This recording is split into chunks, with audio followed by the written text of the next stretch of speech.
The Rochester Falcons were on top of their game as they battled Lake Orion 2 weeks ago. The Falcons were effective in capitalizing on Dragon mistakes. After an 0-2 start this season, the Falcons are now even at 2-2. The Troy Athens Redhawks, on the other hand, are a surprising 4-0 right now. Their offense is built around 3-year starting quarterback J.D. Graves. If the season ended today, the Redhawks would be in the state playoffs. Tonight, it's an Oakland Activities Division I matchup as the Rochester Falcons battle the Troy Athens Redhawks on the TCI Sports Game of the Week.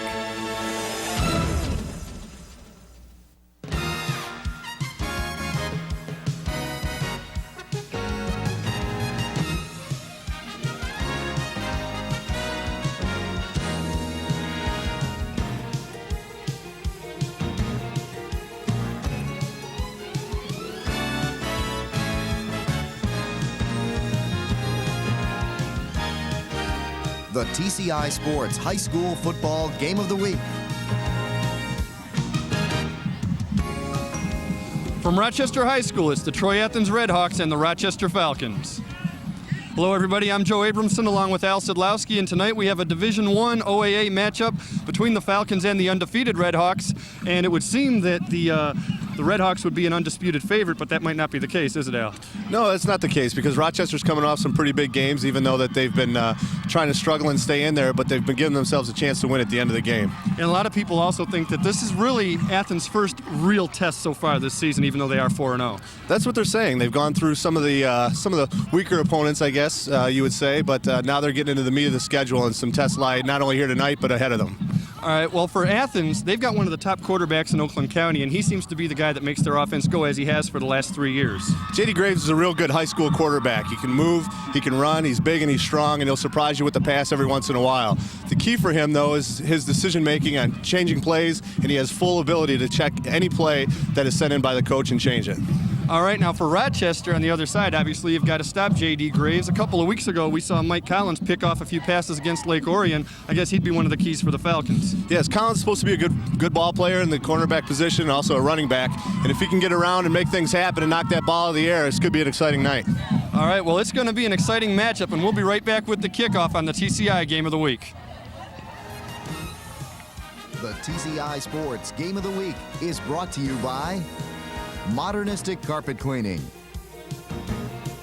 Comet Burgers in Royal Oak. Buy one burger, get one free when you mention TCI Sports. Mike's Market Share Coupon Book.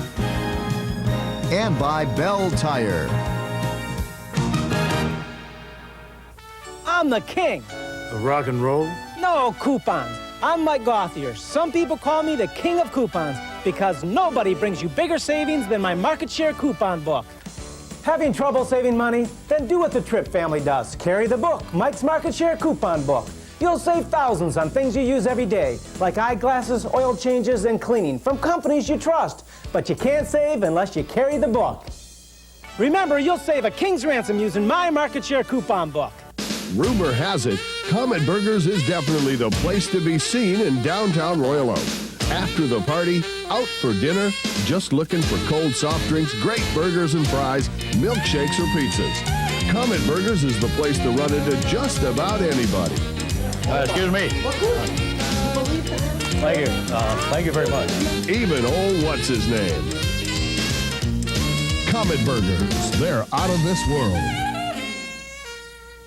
When you call Modernistic, we'll show up with this. $35,000 worth of carpet and upholstery cleaning technology. Call the competition, they'll probably show up with this. Our truck-mounted equipment can professionally clean your carpets with 10 times the power of portable cleaners, removing dirt, harmful bacteria, pollens, and more. The competition can! Of course, there is one thing the competition does that we can't. They make a lot more noise! Modernistic, count on us!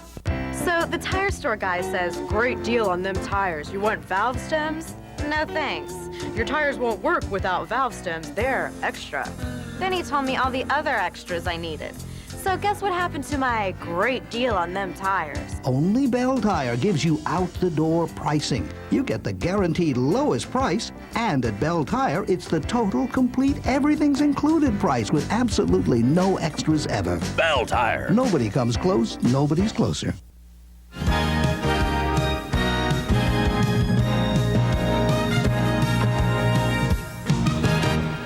back here at Rochester High School. Joe Abramson along with Al Sidlowski, and we're waiting for the kickoff between the Falcons and the Red Hawks. And one of the keys tonight for Rochester is number of possessions tonight, Al. The coaches were talking about that before the game. We'll see how that goes throughout. We'll take a look at last year's records. Athens 2-3 and 5-4 overall.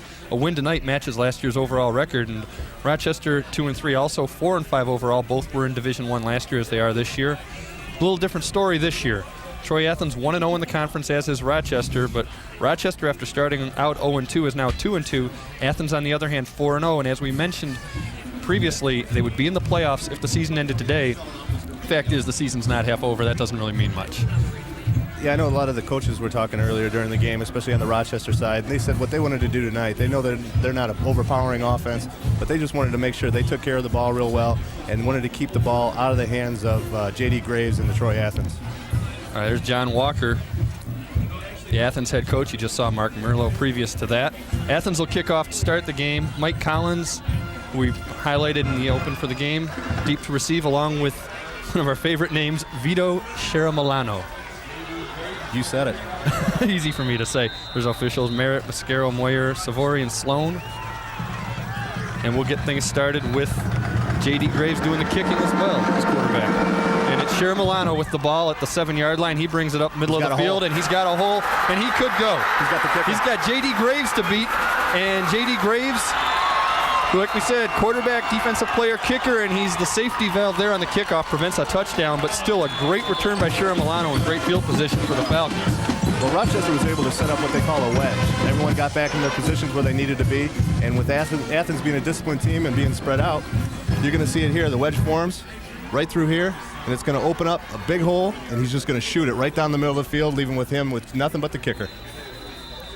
You'll see Graves right there come up and make the stop at the very last second. Other than that, he's gone, but still they're inside Athens territory at the 44-yard line, first down and 10. Mike Benyon drops back to pass right away, and he hits number 88, Eric Peterson, and he picks up about 5 yards. It's going to be second down and 5. A good start for the Falcons. It sure was. He just put the guy out in the flat, and there wasn't anyone within about 10 yards of the line of scrimmage. I don't know if they're just respecting the deep pass or they don't expect him to pass at all, and they're going to make him pass to beat him. Well, there you saw a junior quarterback to a junior receiver. This is a team loaded with juniors and sophomores, not a lot of seniors, quite the opposite from Troy Athens. Troy Athens loaded with seniors. Matter of fact, I thought all they had was 12s on this sheet. In terms of grade, that's right, and we only saw about 5 12s, and only 2 of them are starting for the Rochester Falcons. Now we got a running play up the middle, and that's stuffed at the line, maybe a gain of a yard for Ryan Brown, one of the running back by committee that Rochester runs with about 4 different guys in and out of the game. And that was the key that the coach had talked about, Coach Walker had talked before the game. He said he's got to get some play out of the big people, and you'll see them right here. They're not going to penetrate too deep, but they're just going to stalemate right at the line of scrimmage, and there's no place for him to go. Yeah, good play up front by the Red Hawks front line, and he was talking about some of the guys like Aaron Chalker, Steve Melessa, Matt Miller, and Mike Ford being the key guys on defense. All right, we've got third down and about 4. Another handoff to Ryan Brown in the middle, and it looks like with the second effort, he just got the first down. It might need a measurement there. A good second effort by Brown. Again, there was nothing there, and just the willing and determination of Brown there to just keep his feet moving and get going. Well, you see the fullback leading the way through, Mike Collins. You're going to see that's an isolation. They're just going to isolate right on that linebacker and try and run it right up on him. And they did a pretty good job stalemating, but Brown just wanted to keep going and kept his legs moving, and he got the first down. All right, that makes it a first and 10 at the 34-yard line for the Falcons. And you've got to think that if they can score first against an undefeated team, that just does tons for their confidence. And this is interesting. If you see all the Troy Athens guys are up in the box, that means they're going to stop the run, so you may want to see a pass here. Well, you got that right. He's going to look for Collins in the flat, and he might have been gone if he caught that in and out of the hands. That was a tough one. It was right to him, but it's an early game yet. Those lights are playing tricks on him. I'm sure he's going to get the next one. Now, what does a quarterback say to a guy when he drops one like that? I usually don't talk to him at all. But he'll be all right. You just pat him on the butt and tell him to get the next one. All right, they'll bring up a second down and 10. So twice in a row, the Falcons go to the pass on first down. First time successful for 5 yards, second time incomplete. They've got second down and 10 at the 34-yard line. Benyon brings them up under center. And again, you see Troy Athens lined up, all in geared to stop the run here. Everyone in the box. As you see, 10 minutes left in the first quarter. This game just underway here at Rochester High School. First man through is Mike Collins. He gets about 3 yards before he gets stopped by a couple of Athens tacklers, among them number 58, Chris Fair. They tried a little counterplay here, tried to run it right, kind of a misdirection. Let's take a look at it here. You're going to see the fullback go to his left and cut it hard back to his right and try and get right on the tail of number 72, who does a good job of pulling. That's about a 3-4 yard gain there. That brings up a 3rd down and 7 for the Falcons, and probably a passing down here. Benyon brings him up under center. He's got 2 men split to the left. Brown and Collins in the backfield. And he's going to look to pass. He's got a man deep he's going for. That's Shara Milano. He's got him in the end zone, broken up at the last second. And guess who broke that up?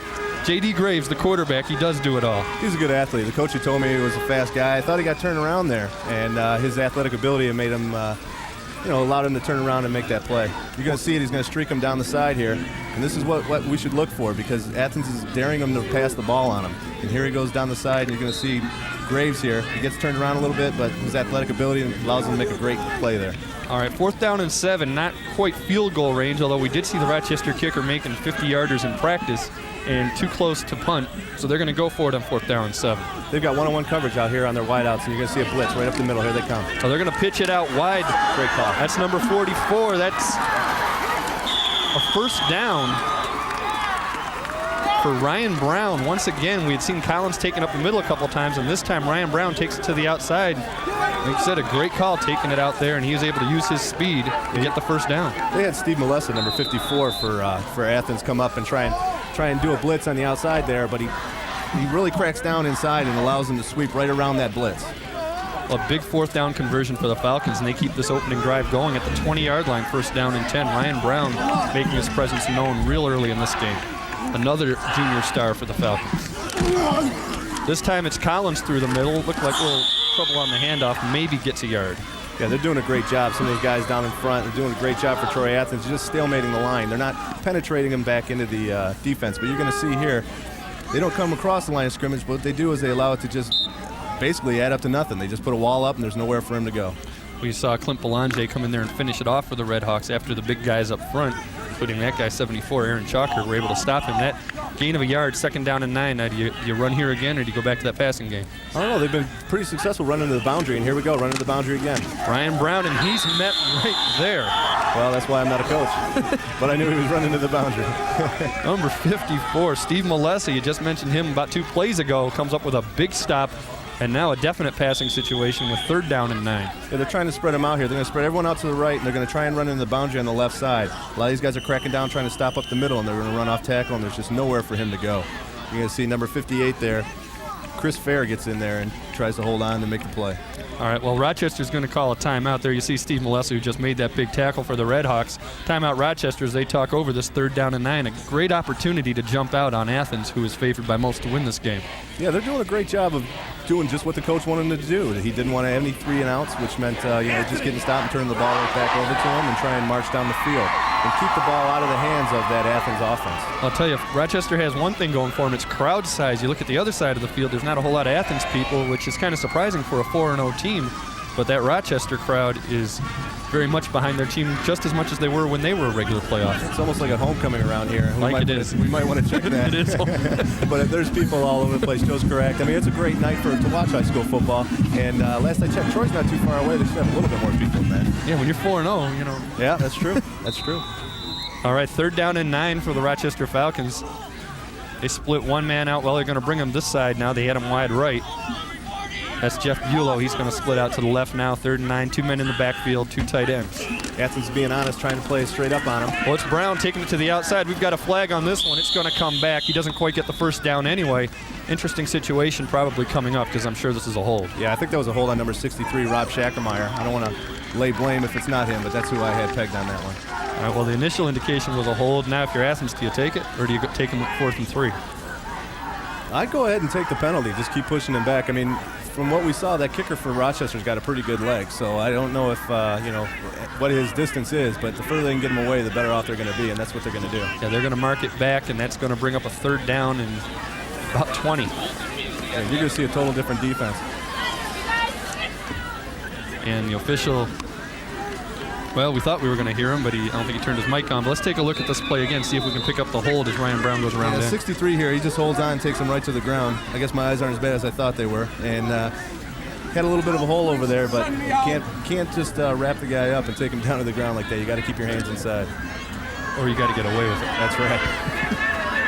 So that brings up a 3rd down and a ton. Yeah, 3rd and 22. You're just looking to hold on to the ball, maybe get down in the field goal range, but just not do anything to turn the ball over this part of the field. And once again, you got Bulow split out, and they're going to run a counter play. And almost getting away was number 25, Chris Sirianni. He got stopped at the last second there by number 58. That's Chris Fair once again. And now maybe you're in field goal range. At least you got a little more room to work with on 4th and long as you see the replay. Yeah, you've got a lot of things to do here. You're going to see number 7, John Urin over here. He stays at home on the corner, but he just makes him turn inside, which is what you want, especially on a long play. You don't want to let him get outside of you, but I thought maybe he was going to drop him for a loss there for a minute. And Chris Sirianni, a guy we saw have a pretty big game a couple of weeks ago against Lake Orion. Another one of those running backs by committee, and they are going to go for it apparently on 4th down and about 14. Yeah, you're going to see Athens kind of, well, I'm surprised. They're kind of rolled up on him. They're looking run here. Yeah, Cher Milano and Bulow split out to the left. Kenyon rolling out. He's got a lot of running room. 13. Stays behind the line of scrimmage. He's going deep into the end zone, and once again on the coverage, J.D. Graves. He was looking for Steve Kelly in the end zone, and Graves on the coverage, showing a lot of athleticism as a D-back. Yeah, he sure is. He's moving around the field. That play started. They wanted to go to him, I think, right at the middle of the field, but as the pressure came, quarterback rolled out further to the right and just kept flushing him out. You're going to see it here. He wants to make this pass.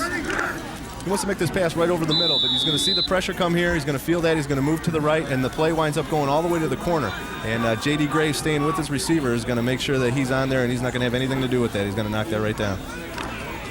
Good play by Graves. Now we'll see Graves do what he's known for. That's quarterback the Redhawks. This is his 3rd year as a starter. And what Athens records passing that he doesn't own already, he's going to have within the next 2 or 3 weeks. Yeah, he has everything going so far for him, and this year he's just adding on to those totals. This time he hands off up the middle to Mike Ford, who picks up about 2 yards, brings up a 2nd and 8. And make no mistake about it, this is still a team that runs 65% of the time as opposed to maybe 35 passing. Exactly, and this is going to be interesting for me. The coaches have told us before the game that he gets to call his own plays. If a play goes in there and he sees a defense that they're geared for, and he can go ahead and check to just about any play in his arsenal. So it's going to be interesting to see how he handles this Rochester defense. You called your own plays. All right. I'd like to. All right, Graves this time hands it off to number 25. That's Tim O'Neill, and he's off to the races. And Mike Collins, with his quickness, keeps him from going any farther, but that's still about a 20-yard gain and a 1st down for the Redhawks. Yeah, that was a good call. They went similar to what Rochester had run a couple of plays earlier. They had done this isolation play where he's just going to reverse pivot and give right to the tailback. Tailback's going to go through. They're going to isolate on that linebacker, and no one is there. He gets a nice block from his wide receiver here and turns it to the outside and picks up as much as he can, which is a big play on 2nd down there. And they're almost at midfield, the Athens Redhawks are, and they still haven't had to pass the ball. And don't forget, Graves is one of their best runners as well. 1st down and 10. He sends Belanger in motion. This time he's going to throw. Looking to the side of the field, and that's number 22, Tim DiCarlo. He gets it. He's brought down by Collins, but not till he picks up about 3 yards. Gets him a 2nd down and 7. A good opportunity here to go deep on 2nd down and short. Well, that was nice to see his arm there. I mean, he's got, and you're right, Joe, it does leave you a lot of options when you have just short yardage to go on 2nd down. It allows you to do a lot of things, but what a great catch. He knows he's going to get hit here, and he could have put that helmet right under his rib cage, and he was fortunate to just make that catch and pull the ball in, and just a nice play. That's the kind of catch Mike Farr used to have to make in high school, isn't it? Yeah, well, I didn't. Yeah, if I threw it close enough to him. All right, this time they're going to send the first man through the middle. He breaks 1 tackle. That's number 34, Ford once again, and now he's off to the races. It looked like he was stopped at the line of scrimmage until he broke it out and got another 1st down. He sure did, and then there's another guy that just won't give up. You saw the quarterback did a great job there. A lot of times that goes without people noticing too much, but J.D. Graves really carried out his fake there. You saw people on the defense for Rochester looking one place and another place and didn't even have the ball, and he's still acting like he had the ball and draw a lot of attention. A guy like Graves, I know he's not being recruited a whole lot as a quarterback. With what we've seen on defense, is he maybe a defensive player in college? He's a good athlete. I guess he runs about a 4.7, which is a major college speed, but he's a good athlete, and everyone's always looking for good athletes. All right, well, we'll see right now. He's worried about the Troy Athens Redhawks. This time he runs a little fake, and they don't buy it, and he throws it off. Nice catch. Nice catch by Ford. He's stopped, maybe for a gain of a yard. That was a nice one-handed catch, and the quarterback again held on to the ball just long enough. That's a design play to let those guys come in there. It's going to be a screen pass. This time it didn't look like he fooled anybody with the play action. No, he draws everyone to him. The last second, he drops it off to him. This is a nice catch here. One-handed, brings it in. You might see a face mask. I thought I saw a face mask, but right in there. Well, good tackle Right there there. by Jason Battershell. Maybe got a little mask, but the official didn't see it. That brings up a second down and about 8 for Athens, and they're doing just what Rochester did, marching down the field. Rochester, however, wasn't able to get in the end zone. To see what the Redhawks can do here. Rochester's trying to stack up that inside, but they've got to respect the pass. So you see the DBs off a little bit, receivers, a little bit more than we saw with the Athens defense. Corrigan O'Neal in the backfield. Carlo in motion. They're going to give it to O'Neal off right tackle. Not much there. Big play by the Falcon defense, number 84, Jake Brandenburg leading the way. I'll tell you, Eric Peterson, number 71, the big offensive lineman, just buried somebody. Maybe we can pick it up here. We may not pick it up here right at the beginning because the guy he's blocking, there he goes, he just left the screen there. He pancaked him about 10 yards down the field. I guess so if he left the screen. Yeah, you know you're doing a good job. You block your guy out of the video. There's John Walker, got his offense going. This is their first situation with third down and 6. A passing down most likely. He's got 2 men split out to the right side, short side of the field. He's got a lot of field to work with on the left side. Sends to Carlo in motion. Now he comes back, and Graves keeps it after the fake. Gets a nice block, and he could be gone. He's got the corner. Milano tries to stop him, but he's not able to, and J.D. Graves beats him around the corner and takes it in for the touchdown from 23 yards out, and the Athens Redhawks are up 6-0. And that is the same play that they ran earlier that they were able to break, where the running back kept his legs moving. This time Graves opts to keep the ball and just split the offense here. You're going to see that fullback's going to go through, the tailback's going to stay stalemated. He's going to read here. The guy's taken out, and he's just going to turn it up. Graves is gone. He's going to make a nice little move here, pick up a nice block there from his wide receiver, and just take it to the corner. And with his speed, he's going to beat just about anyone to that corner. Clint Belanger with a good block there, the running back or the wide receiver in that situation. And now J.D. Graves, they're going to call a timeout, Athens is, but J.D. Graves also handles the place kicking things. I think he does darn near everything for these guys. I think I bought a hot dog from him earlier when he was working the refreshment stand. He cooked it before he sold it to He you. sure did. And the Athens Redhawks are going to use their first timeout on this extra point. I don't think you're going for 2 in this situation, probably just a personnel timeout. Well, you never know. If coaches see things that they like, they may just take the kicking game right out of it and just pound the ball in, as well as they're running the ball against Rochester High School. They've got a lot of options they can take advantage of. Now, how important on that last touchdown run, you mentioned before J.D. Graves carrying out the fake after the give to the running back. Does that help sell that so that when he does keep the ball there, that the defense can't just key on him? That's exactly my point. We saw that earlier where he'd given the ball to the tailback, and I was kind of rambling where I couldn't get that in quite. But J.D. took off and acted like he had the ball, did not have the ball. And when as a defensive player, you see the guy go by a couple times without the ball. Eventually, you just assume he doesn't have the ball, and there Graves really made him pay for it. All right, now J.D. Graves will try to add to the Athens lead. Out of the hold of number 22, one of his wide receivers, Tim DiCarlo, who we saw make a nice catch on that drive.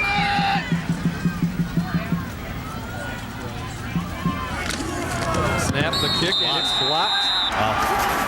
And was that number 35, Jason Battershell, who we saw make a big tackle on 2nd down and 9 just a few plays ago. That time he gets the block, and that can come back to haunt you. Yeah, Jason's a speedster. He was making some plays and flying around the field earlier, and you see him, he just came right off that left edge, or the right edge of the kicking team, and flew in there and made a nice play. What they do is they tell you to just dive right at that spot where they're going to kick it and lay your arms out. So if you do miss the ball, then you're not going to hit the kicker, and he did it perfectly. Another, not to be redundant, but another junior on this Falcon team. Yeah, they're loaded with them. We were looking up and down the roster earlier, and they're loaded with juniors. And this is the kind of thing that, obviously, for next year, Mark Merlo has always said, hey, you don't want to worry about next year yet. You want to have a nice year this year. But, boy, does that set you up for next season. Oh, it sure does. There you see that Rochester band. There's a lot of people in that band. Big band. Some schools used to have bands that big. You just don't see that anymore. I was over in Eastern PA where they play a lot of football, and they just do not have the bands and support like they do over here. Oh, there you see a big drive. 7 plays, 76 yards. J.D. Graves with the final 23 of them for that touchdown. Took some time off the clock, too. We've only got 3:21 left in this opening quarter. Once again, Graves to kick off with Collins and Milano deep to receive it. He squibs it along. and it's going to come to one of the short men, but it's Ryan Brown, another speedster, and he's got a little bit of a hole, not quite the return they had the first time, but still nice field position for the Rochester Falcons at about their own 34-yard line. That's a great kickoff. You know, if you can do it properly and really hammer the ball down the field, you're going to see it bounces really high, but you want it a little bit deeper than that. And he just picks it up, and he's going to turn it up and say, I'll just take whatever I can get, and what they gave him was enough. Get him out to about the 34-yard line, which is a great start for him. Now the Rochester Falcons come out, first down and 10. This is their second drive of the game. Mike Benyon at quarterback. There you see Ryan Brown. Well, this is interesting. They have two receivers split to the boundary side real tight, so you may see a pass. Well, and he does hit Ryan Brown out of the backfield.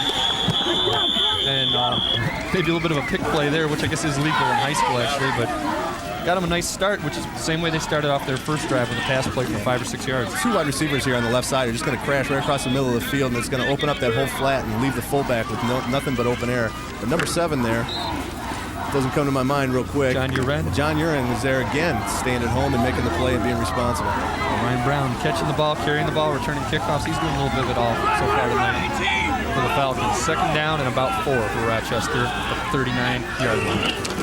Benyon once again drops back to pass. This time he's looking for Carabalano. He's got it. He's got the first down at midfield. And the Falcons come out passing on this drive. Yeah, and they should, because Troy Athens is basically, the way they're lining up, they're daring them to pass. They say, if you're going to beat us tonight, you're going to have to beat us through the air. And this junior quarterback's proven he can do it.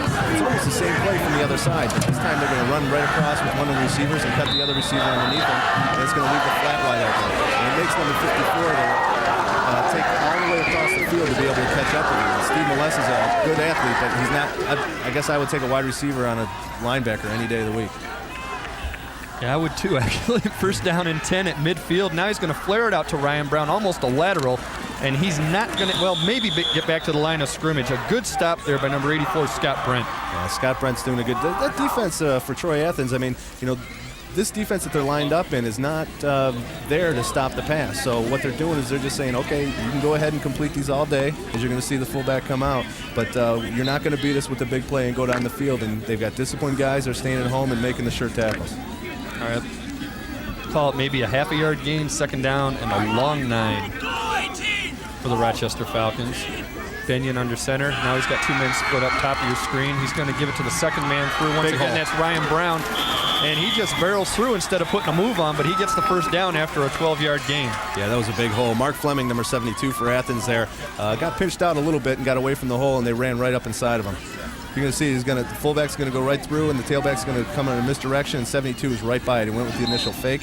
Nice block downfield. He buries his head and picks up a lot of yardage. All right, first down and 10 for the Falcons, and they're moving once again. Brown and Collins behind Benyon, 2 men split again to the short side of the field. They're going to give it to Brown, off tackle, spin, nice move. Nice. Another first down, and he keeps his feet up. About a 15-yard gain. And I say you keep doing this stuff. We'll have an official timeout. We've got a Troy Athens player down on the field. That's number 54, that's Molessa. Steve Molessa. That could be a big injury for them. Yeah, that's not something you want to have if you're Athens this early in the game or at any point. Nice run. Brown is a load. You see him, he gets real low to the ground. Whenever he feels contact, his center of gravity just sits right down, and he's able to make those moves, those spin moves and so forth. Just because he's able to keep his balance, get low to the ground, he makes it tough for a guy that size to be brought down. And Molessa's going to have to leave the field for the one play, so they don't have to use a timeout. It looks like he's walking off. You're going to see Brown. He makes a nice spin move, and they practice that. And he's going to come up. Next time he feels the pressure, you're going to see him squat down a little bit more. He's going to lower his shoulder and get as much yardage as he can, and does a great job of just hitting that hole. And that's the passing game that they've been able to complete these passes is making sure that everything's going smooth with the run now. Well, there was Steve Molessa, the injured player. As you see, Mike Collins take it the first man through, and he gets about 5 yards. And again, the Falcons behind that offensive line are getting good yardage on every carry. They're getting some great yardage on every carry, and this is exactly what the coaching staff wanted to do. They wanted to have a lot of possessions. They wanted to keep the ball out of the hands of Troy Athens, and that's exactly what they're doing here tonight. Now, one thing you see Ryan Brown already 6 carries for 42 yards. You keep with what got you here, or do you maybe go for a passing play here now that the defense will clamp down? I think you stay with your game plan. You dance with the girl you came to the dance with, and and it seems to be working. This is what they wanted to accomplish. Benyon drops back to pass. He's looking to the end zone. He's wide open. Wide open in the end zone. Number 88, Eric Peterson. easy touchdown pass, and it might have been a case where the defense was gearing up for the run. That's exactly it. Troy Athens said you're going to have to Troy Athens said they're going to have to beat us through the air, and that's exactly what this young quarterback is doing. He's been completing everything he's been throwing. Mike Benyon's been right on the money. Yeah, Benyon's done a great job today, and that touchdown pass to Peterson, he did a good job of getting open here, you see. He sets up nicely. He stays in the pocket. More importantly, they give him a lot of time to throw, and you see the number 83 there is wide open in the corner. Beat his man to the corner, and he avoided throwing near J.D. Graves that time, I noticed. That's right. Well, John Handley on to attempt the extra point. He gets it through, and now Rochester's up 7-6, and that missed extra point does matter. Yeah, it's going to come back to haunt him. It's an early game, though. I mean, Troy Athens is having some success moving the ball down the field, as we saw in the first possession. Pretty much on 2-3 real big plays, though. Rochester has impressed me as far as being able to chunk down the field on a more consistent basis. But it's early yet. We'll see what happens. Well, like you said, they're known as a running team, and they are going to make the core of their offense the running game. But you had a situation where you played once where you weren't the throwing quarterback and you had great running backs. And the other situation where you were the passer, it's a lot easier, actually, with a great running back. Yeah, it is. I'll jump on that in a second. We want to show this quarterback here. He's fading back here. He's got a lot of time. You see the double team. The fullback helps out. And he's able to stay in that pocket. That's a lot of poise. And that's something that you just can't teach. And he just delivers the ball right on the money in the corner. But you're right, Joe. As a junior, we had a running back named Mel Farr, and we just basically gave him the ball and rammed him at people. And then as a senior, people started doing that and were daring us to pass, and we wound up doing pretty well. Yeah, and it's nice when you can do both, and if you got 2 Farrs, I guess it's better than 1. Yeah, I'll take as many as you can give me at that time. All right, Handley's going to kick off for the Falcons. Both teams have been moving the ball real well on offense. You're going to need probably a big defensive play to be the key changing point in this game, I would expect. We haven't seen anything close to a turnover yet either. Oh. Well, as you say it, number 23, Shelton drops it, picks it up, and gets it out almost to the 20-yard line, but good coverage there. Number 94, Chris Taylor for Rochester, pins him inside the 20. This is the worst field position the Falcons have started with. Yeah, you're going to see it's going to go right through his hands there. It hits him right up top by the shoulder pads, and it's tough at night. And he's going to take it and try and make anything he can here. But Rochester did a great job of what the coaches will call staying in their lanes. No one was bunched up together and didn't allow any gaps, and they were able to spread the field and able to get them. There you see another 7-play scoring drive, 66 yards, 2 minutes and 34 seconds, and really both quarterbacks have shown themselves to be very capable tonight. Oh, they're both poised young men, and you're going to see, I think we'll just see more of that tonight as the night goes on. Well, quarterback draw by J.D. Graves, and he takes it up the middle and gets about 12 yards and a first down, and that looked like a design draw from the get-go. That all might be coming back here, though. I saw a little yellow hanky in the backfield. See if we can pick it up here. And that flag's back there about where you call holding in it. Yeah.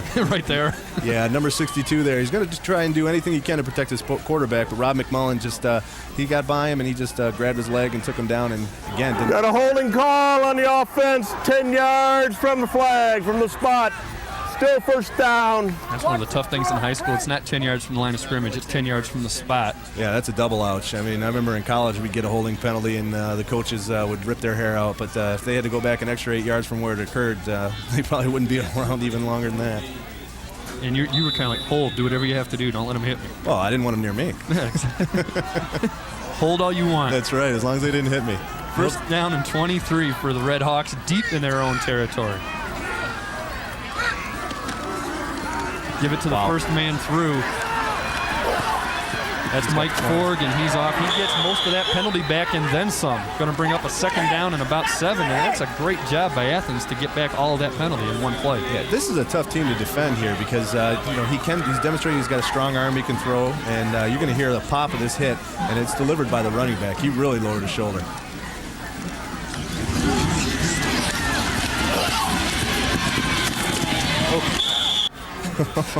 I'll tell you what, that does not feel good. Especially on a cool night like this, that'll even hurt a little bit more. Well, John Walker's got his team trailing 7-6 after the first quarter. We're going to take it down to the other side of the field. And so far, say a 4-0 team and a 2-2 team, hey, they're both 1-0 in the league, and they're both playing pretty even. We'll be back with the second quarter right after this on the TCI Game of the Week.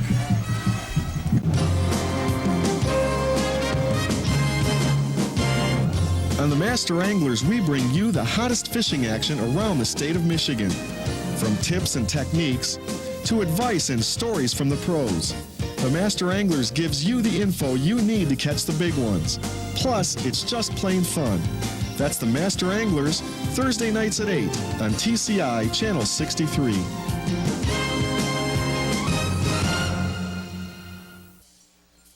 Back at Rochester High, Joe Abramson along with Al Sidlowski. Start of the second quarter coming up. Rochester leading the Troy Athens Redhawks 7-6. And the Redhawks with a second down and 4 situation. J.D. Graves under center. Sends his man in motion. That's going to open up this left side of their offense if they want to run to the left side. Graves drops back to pass, thinks about taking off, instead throws it down the middle, in and out of the hands of Tim DiCarlo, and he was gone if he caught it. That's a tough catch. He's got 2 guys about to sandwich him on either side, and you tend to get some alligator arms. And I think it got deflected too, I'm not sure, but nice play. Got a lot of zip on that throw across the middle. Good poise by the quarterback. You're going to see that pocket collapses, and he steps right up into the face of it and lets it go. Just a nice play. Defense was there, but if he could have squeaked that one through there, he was gone. Well, now you've got 3rd down and 4, and the way that running game's been going, do you just give it to Ford, the big fullback up the middle this time? Well, when you're 3rd and 4, you got a lot of options, but the way that running back's been going and the way the quarterback's been running, I think they got their pick of it. Well, Graves is going to drop back and run the quarterback draw, and he is stopped short of the first down by Marcelo, and I think it's going to be 4th down and 1. 4th down and 2 even. This is definitely a punting situation. That's a great play by a defensive lineman because his rush is going to take him up and past the quarterback typically when he's rushing, but he's got his head up and he's going to see the quarterback take off and he just ducks back and dives back and gets it. That's a great play by the defensive lineman. Marcelo with the ankle tackle keeps it 4th and 2, and back to punt is, of course, J.D. Graves. Yeah, well, who else? I wouldn't be surprised if he catches this. And deep to receive, Vito Chiramilano, who we saw have that great kickoff return to open the game. Yeah, he's got some speed, and I like the Rochester special teams. They're setting up well. They're making their good blocks. I wouldn't be surprised if they pop one as another guy gets through. Same guy who had blocked the extra point almost blocked the punt, and this time Chiramilano's going to let it fall. No, he's not. He's going to pick it up and go. And I think a flag just went flying, and it's going to be a clip, and they're going to be starting off way back around the 20-yard line. Yeah, it'd be nice if that was from the spot because I think that clip occurred about the 45 and it'll just take it to where he returned the ball. Where he got tackled, exactly. I don't know if we can pick the clip up on this. Well, here Chiramilano debates whether he's going to pick it up. I wouldn't. You wouldn't have been back there in the first place. Well, because you know when they do something, let's see if we can pick up the clip here. It might come out from out of your screen. Yeah, it's kind of tough to see at that angle. But it looked like Rochester was running a punt, and we're going to get the call here from the official. Got a clip on the receiving team. Be 1st down. And once again on that punt, we saw Jason Battershell, who we mentioned before, block the extra point, almost got through and blocked that punt, and that's something I'm sure that Rochester's thinking about for late in the game. Yeah, that's a design block punt. That's why I was surprised that he did pick up the ball, because if you try and block the punt, you just want to make sure you catch it and keep possession or get away from it. All right, Benyon comes up, and he's going to drop back to pass and throw right away to Ryan Brown, and he's hit as he catches it by Harum Basic. Wow, he stayed at home, and there's another example of those linebackers and the DBs staying at home and taking care of their assignments. You're going to see they're going to drop that fullback in the flat again as they did earlier. Nice job to get that ball over the head and deliver it. And he's just waiting there and lowers the boom on him. Once again, Benyon's doing a good job of completing the short passes. He's only getting 2 and 3 yards a shot, but it is keeping the defense honest. Yeah, they sure are. I mean, because if they can keep mixing it up like this, and they're actually keeping the clock moving, which they wanted to win the time of possession war. And if they can just keep moving the ball down the field, they're on the right direction. All right, 2nd down and 8, gives it to the second man through. That's Ryan Brown, and he's got another 1st down. And again, a lot of extra yardage up to the 45-yard line, and Ryan Brown is on his way to one heck of a night. He's a steamroller. You're going to see a nice misdirection here. They run this play earlier. They're going to fake to the fullback on the right side and run him right up that hole. And again, you see 72 crashing up high, and he just cuts it right underneath and right up the middle. Real nice job of lowering the boom. I give those DBs a lot of credit because he's bringing a load when he's coming through there. 5'10", 190, but he's hitting you like he's 220. 5'10", 190 is not small. I don't want that coming at me in a hard helmet. All right, 1st down and 10 at the 44 for the Rochester Falcons. Benyon up under center, Collins at fullback, Brown at the tailback. Here comes the linebackers. They're going to blitz him. And they're going to give it to the second man through, and he's stopped.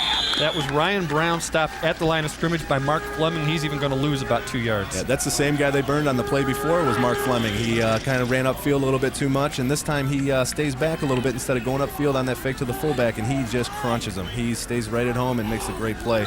They kind of forced that play to go outside because you're going to see they brought up both linebackers right up the middle. One of the few non-seniors on this team for Troy Athens, a sophomore, Mark Fleming. That's a big kid for a sophomore. I was going to say, expect a lot from him in the future, 6'1", 220. Second down and 11.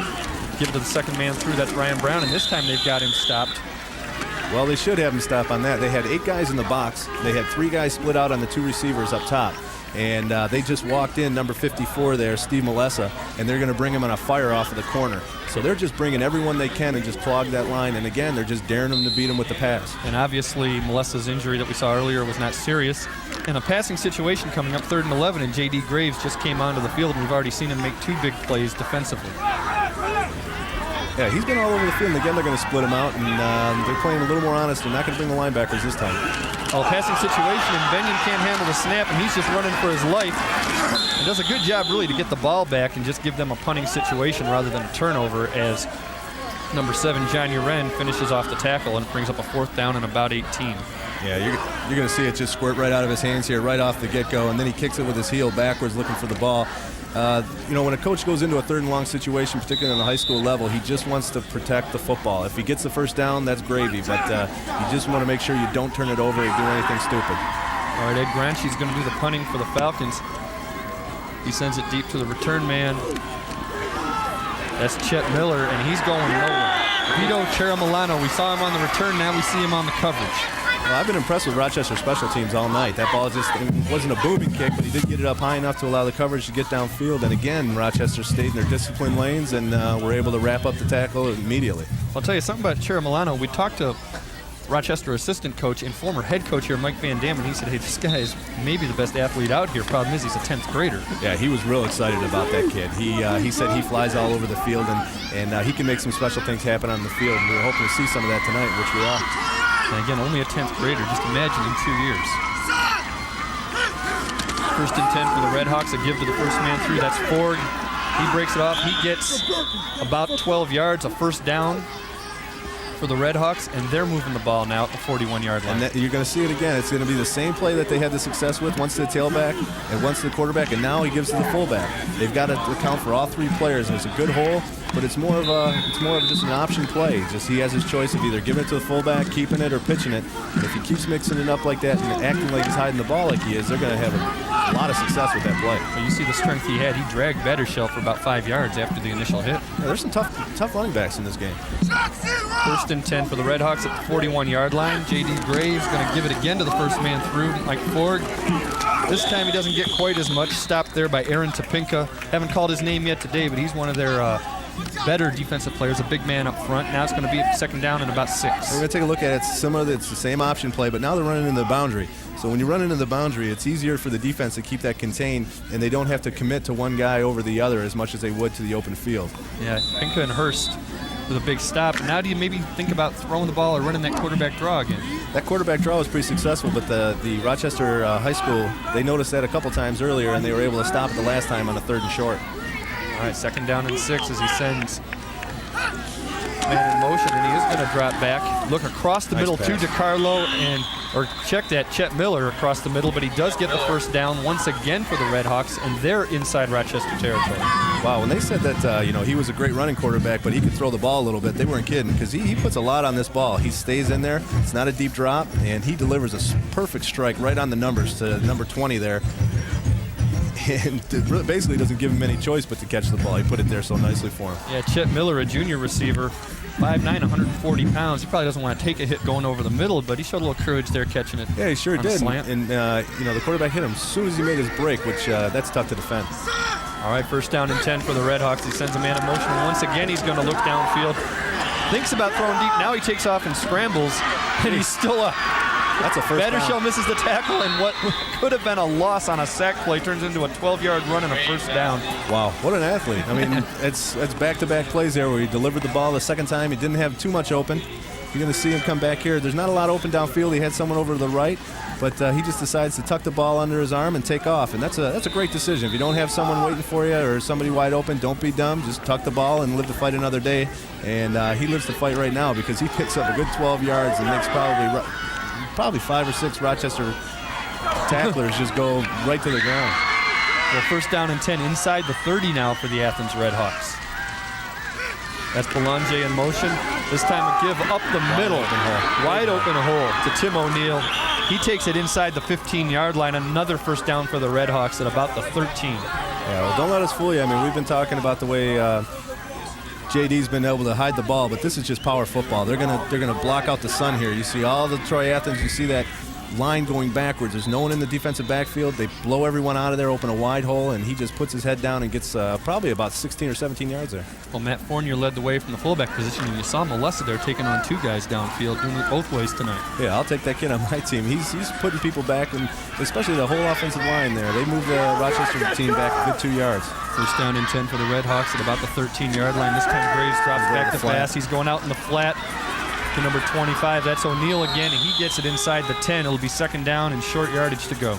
That's the same play that JD had tucked the ball and took off to last time, and this time he opts to go to that receiver that running back in the flat. I'm sure the coaches saw this upstairs and said, hey, that kid's open over there, and he's just going to drop it to him. Nicely done. Lays it off to him. Doesn't try to get too cute. Just gets him the ball and lets him get as much as he can. And a good job of catching the ball and just turning upfield, not trying to make anything more happen than just as much yardage as you could get. That's right. And JD does a nice job there because he keeps the ball to the outside. You never want to throw that ball inside on an outside pass. Second down and 3 inside the 10-yard line. You see the time remaining. He gives it to Ford right through the middle. Doesn't get in the end zone, but should have the first down for the Red Hawks, which would be great. First down and goal around the 2-yard line. For the Red Hawks, that's exactly what you want. Yeah, that was a good tackle by Aaron Burton there. I thought the way that running back had his legs going, I thought he was going to be gone, and he held on and was able to drag him down, and they're looking forward to a nice little stand here. Well, now with first and goal at the 2-yard line, you just pound it in. Yeah, I would. I always believe in pounding it in. Anytime you pitch the ball on a sweep, you got a chance of putting the ball on the ground, and you just don't want to do that. Once again, there's that huge Rochester band here on a homecoming night for the Falcons. First down and goal for Athens, though, looking to take the lead. This time, J.D. Graves on the quarterback sneak. I don't think he's got it. From way out, and he almost gets it, though. What do you just keep doing that as tough as he is? I mean, you could. I come from a different school. I mean, the quarterback, I always try and protect him. When you got a guy like this that can run, you got to be willing to go ahead and, that's what you've opted to do, and just throw him out there and take advantage of his strength and his abilities as much as you can. And, that's a good, safe play. Again, you don't want to pitch the ball out with a chance of fumble, and you want to move forward. Well, it's actually a second down and goal now, the ball on the 1-yard line. And this time he gives it to O'Neill through the middle. And he does get in the end zone in spite of that hit that he took, and they only had about 6 inches to go. And now the Athens Red Hawks are up 12-7 and obviously going for 2. Right, and when you had talked about the quarterback sneak, what the quarterback sneak does do is the next time it comes through, they're expecting it. And you're going to see everyone bunched up right over the center on the quarterback sneak, and when they tend to tail back off the tackle, there wasn't as much support there. You can see he didn't need to gain much, and he didn't get much, but enough for the touchdown for Tim O'Neill. Now the Red Hawks will go for 2 to try to make it a 14-7 lead. This is where that extra point's really coming into play. Well, J.D. Graves can atone for his own error here. A lot of times you see guys sprint out on these, try and give, especially an athlete like this, let him run to the field and let him make a decision of run or pass. Well, here it is. He's dropping back, looking for a man. Now he's scrambling, and he's not able to get the play off because of number 92, Brian Kundinger. Great defensive play by the Falcons, and once again, these extra points are really proving costly for the Athens Red Hawks. Yeah, I thought they were going to sprint him out here, but the coach happens to drop him straight back, and he just doesn't have all the options. He can't really go either way because he's feeling pressure, and leaves you nowhere to go but back. We're going to take a look at this from another angle, and you see the official get in the way here. Oh, that's a dangerous job. A lot of times you can use them 2 ways. You can use referees. You can use referees as a pick. I've done it all the time with a tight end. Over the middle for linesman calls. Just run it right by, let him clear that, and drop it off to him. But I've also run into him and fall right on my face. When he makes a call you don't like, throw it at his nose, right? Exactly. Well, there you see the score. The Athens Red Hawks 12, Rochester 7, with 4:25 left. And with the time that we've had in each of these possessions, there you see a 9-play drive, 71 yards. Neither team having to punt much, both of them with real good ball control. 4:25 is probably only enough time for one possession. Yeah, especially the way Rochester runs their offense. I mean, you look at teams with a lot of time of possession, like in Oklahoma or something like that, back when they used to have their control dominating defense, and a lot like their offense, and a lot like Nebraska. You just keep pounding the ball, and it's not a come from behind, and it's not a 2-minute offense type offense.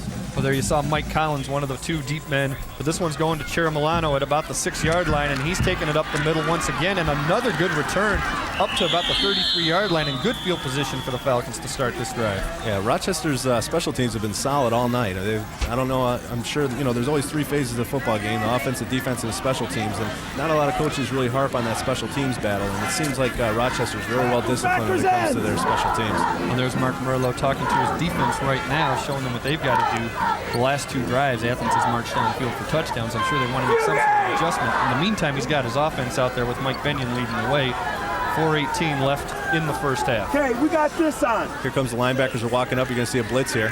Well, Benyon drops back to pass. He's looking downfield. Got a man, just overthrows him. That's Steve Kelly. Going to bring up a 2nd and 10. And boy, Rochester on first down has been throwing the ball a lot. Yeah, I mean, you're going to take what they give you, but they're going to bring up both of them. Hit the mesh point and make the bounce. Mark Merlo a little upset still with his defense. In the meantime, there was a flag on that play. They're talking to the Athens guys. So you're either going to have a 2nd and 10 or a 1st and 25. That's a holding call. You saw Melissa and the other linebacker walk up, and what that does is, you have more people rushing the football than you have people blocking for the quarterback, and something has to give. Either someone gets free for a sack, or either you have to get it off quickly, or someone's going to pick up a holding call, and that's exactly what happened there. Well, they do accept the penalty. That'll make it first down and about 20 yards for the Falcons. And maybe Athens is trying to pin them deep, so if there is a punt, they don't have the entire length of the field to go. Yeah, that's right. I mean, especially with the way they're keeping these people in the box and coming after them on the blitz. I'd look for some more short passes if they are going to throw the ball. I would keep it short for the time being so they can avoid the blitz. Well, Benyon under center. He looks back to pass. Got a man in the flat, and it got deflected. He was looking for number 10, Jeff Bulow. I think it was deflected by number 24, Clint Belanger. Yeah, they did a nice job of picking up that coverage. They're going to. Rochester's been doing a lot of this. They're going to run one receiver straight up the field, and then they're going to bring another one right up underneath him on the out pass. Yeah, there wasn't a lot of an angle there for him because they did have Athens had a couple guys in the flat. They're doing a good job of staying at home. They're not right on top of the receiver, but they're in the area and making the quarterback think. 2nd down and 20 to go for the Rochester Falcons. Now they've got 3 men split out wide, and actually they even have an end. Almost a run and shoot formation. Back to a 1-back when you bring it. Benyon's running the quarterback draw, though, and he's got the penalty back and then some, and just like J.D. Graves did it, Benyon's got him to a manageable 3rd down situation, 3rd down and about 5. Yeah, Athens may not have seen this look from Rochester in any of the films, because what they do is Rochester's going to split everybody out, and Athens doesn't adjust, so their rush is still going to come from a wide angle, and he's just going to take it right up to the people and sort of run where they aren't type thing. That's better than running where they are. That's exactly it. What's the book? Run to daylight. That's exactly what you want to do. And this one might be coming back again. There's an official discussion, and apparently there was a flag on that play as well, which I didn't see laying out there. But when you're sending that many people, I mean, there's going to be, you're going to induce, not only do you want to try and, get to the quarterback. We've got a clip on the offense, 15 yards from the spot of the foul. Still 2nd down. Again from the spot of the foul.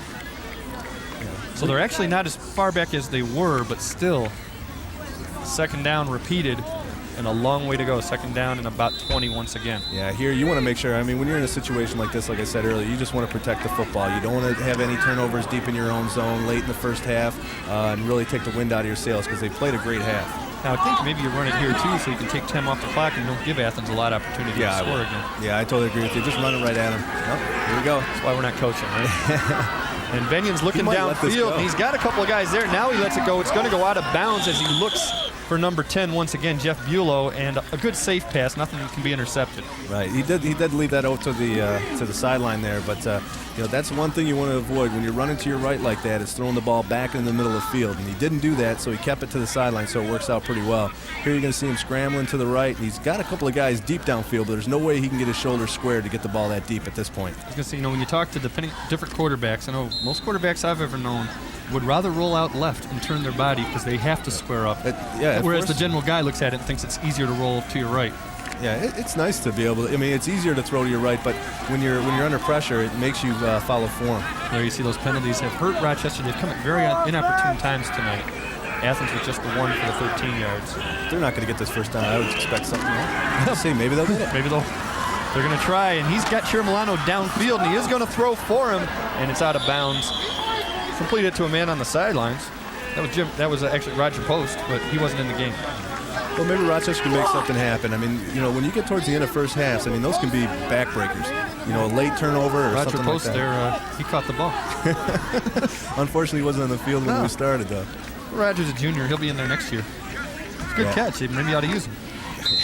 I think they'll take anyone they can get open at this point. Because Rochester, I mean, they went back to pass, and there was just nothing there for him, and he did the smart thing. He kept the ball where no one else could catch it. Ed Gronke back to punt.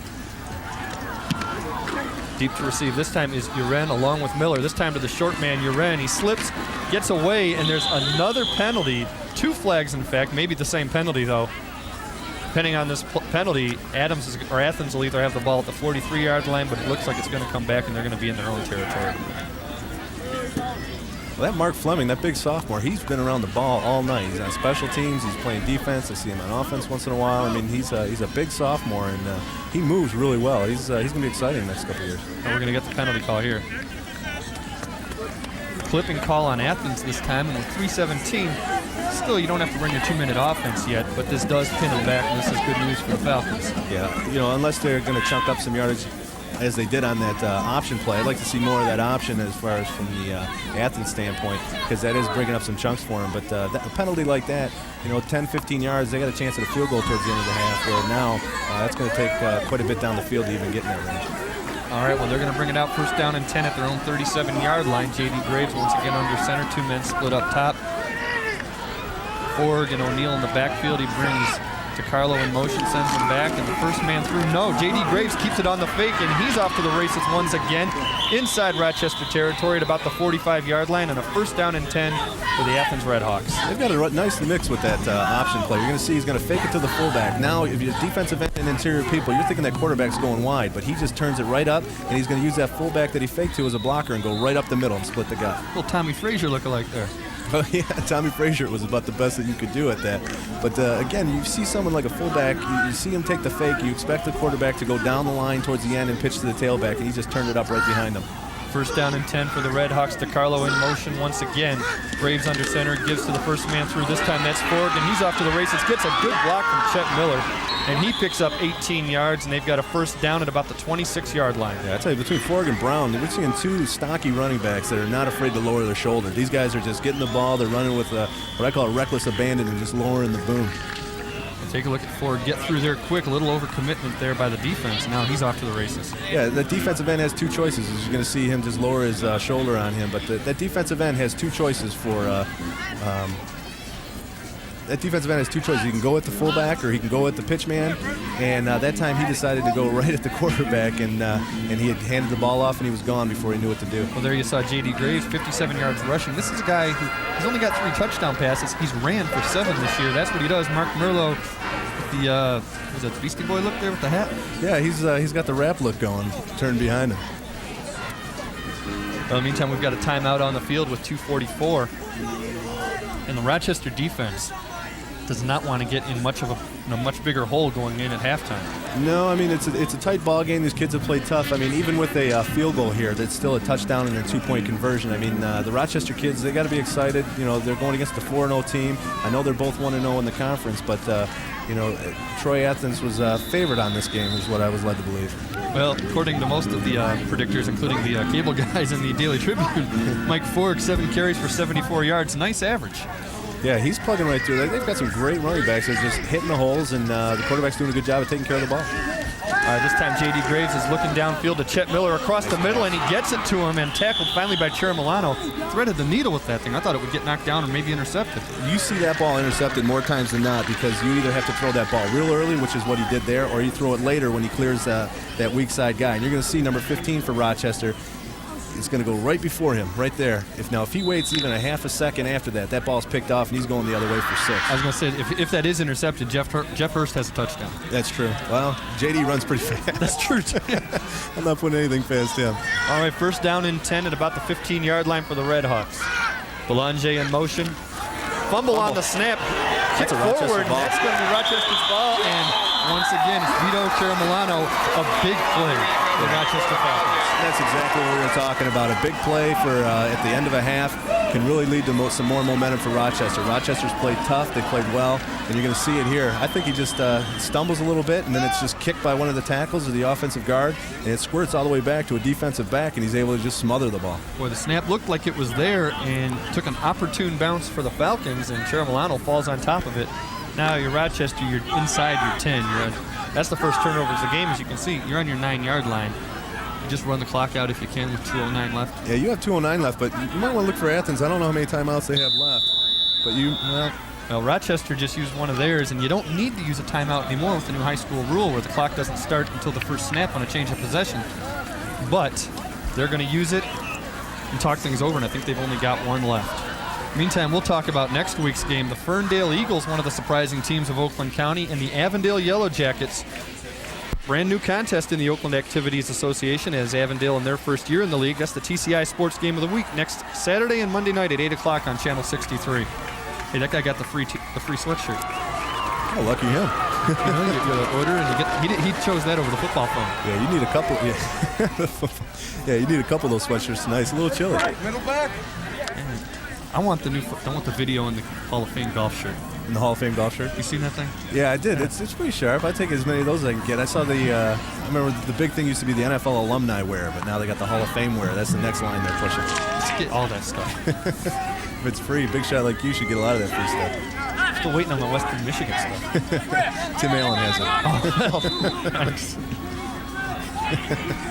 First down and 10 for the Falcons, 2:09 left. They're deep in their own territory, and they're going to throw the ball on first down. Almost a great catch. A good play, actually, though, by number 84, Scott Brent for Athens. Yeah, that surprised me a little bit. I mean, the coaches know what they're doing, but I thought we were going to see some running plays here and just go into halftime with a lot of momentum, and we may see that the next two plays.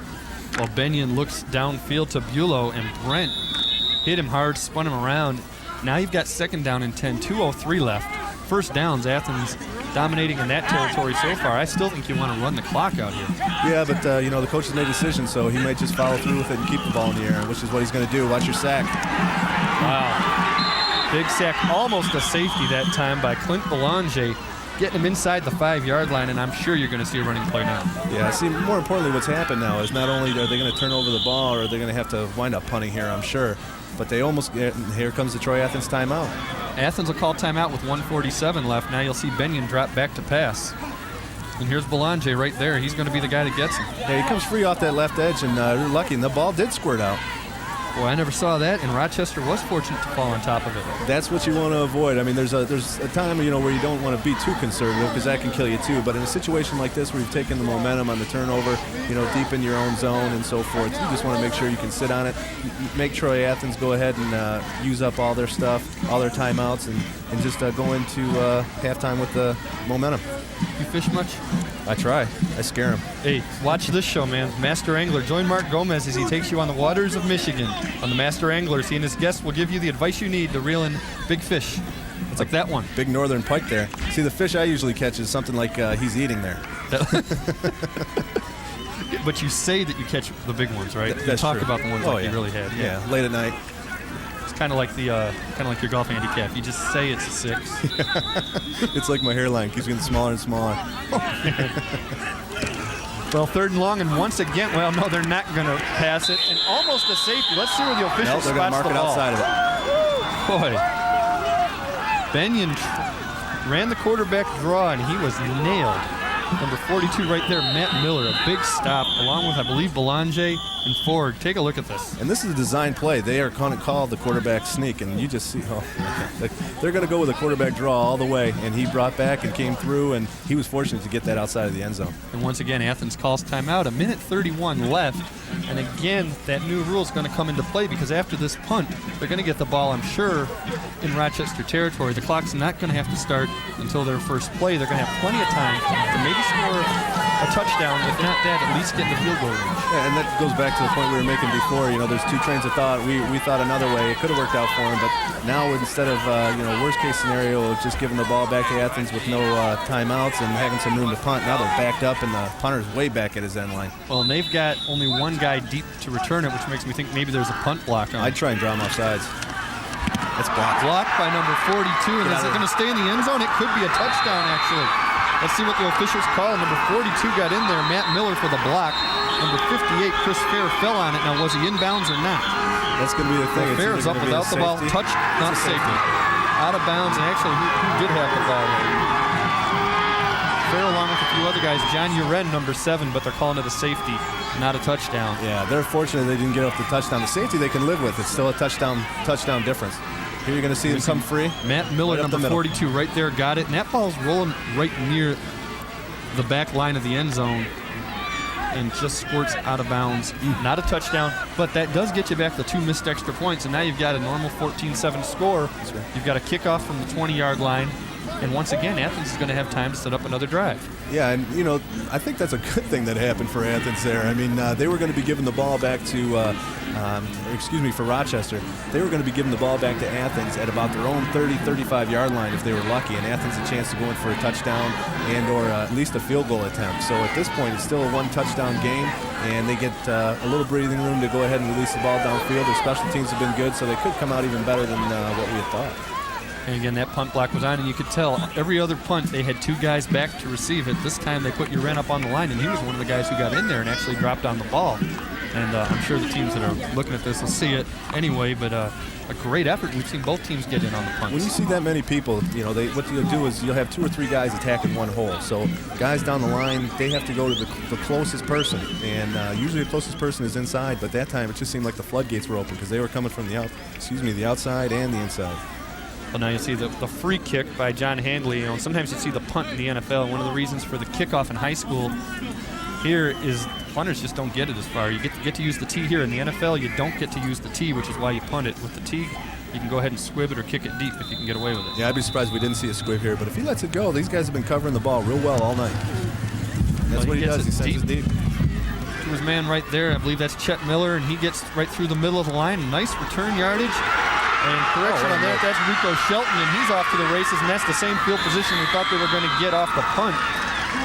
So not so good for Rochester now. That's just being a good athlete, but we have a flag down there. I don't know if that was an inadvertent flag or we could be seeing this come back. Let's take a look at Shelton getting the ball, and he's going to follow the lead there by Bratulus.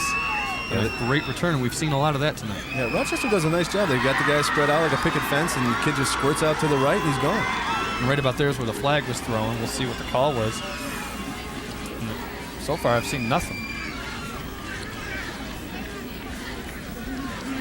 This is going to be interesting because I didn't see the flag until the play was almost over. I saw the flag laying on the ground, so it looks like it may go against Rochester the way they're marching. Yeah, they're marching it off even worse. And face mask on the blue, half the distance to the goal line, first down. Murphy's Law taking effect for Mark Merlo and his Falcons right now. 1:11 left.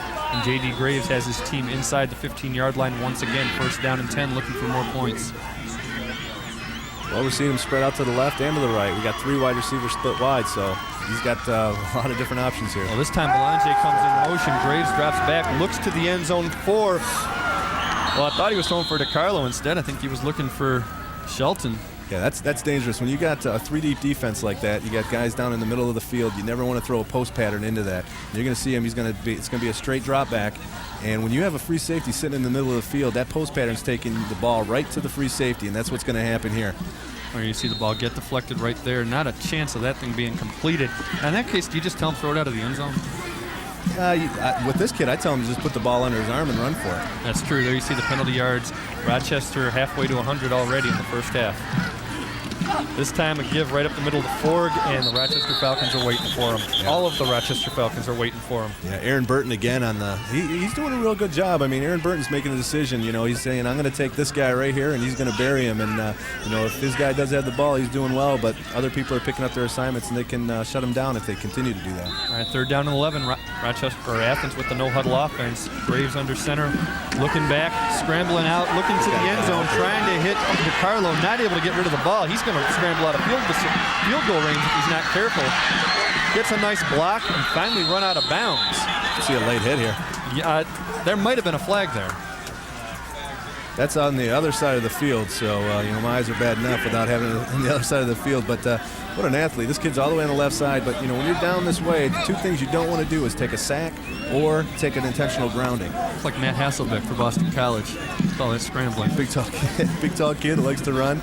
And you can see he goes all the way across the other end of the field. I was surprised we didn't see a clipping. You see a lot of clippings. And that was pretty close. He got his head on the other side. Just a good block by Mike Ford, but still you've got 4th down and forever. You're way out of field goal range. 27 seconds left. They're going to go for it. There you see the Rochester quarterback, Mike Benyon, looking on, hoping he doesn't have to come back from more than a 14-7 deficit. You're going to find out here on 4th down and 35 yards to go.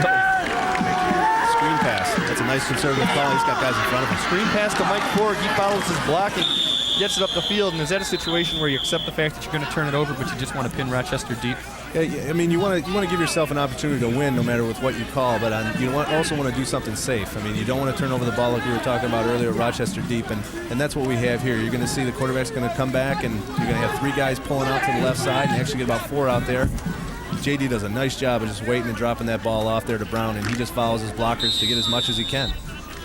And I'm pretty sure that Rochester's out of timeout, so it's fine to let them have this snap unless they throw an incompletion or get out of bounds. It's probably the last play of the first half, and you can tell by their formation this is definitely the last play of the first half. Maybe they learned their lesson.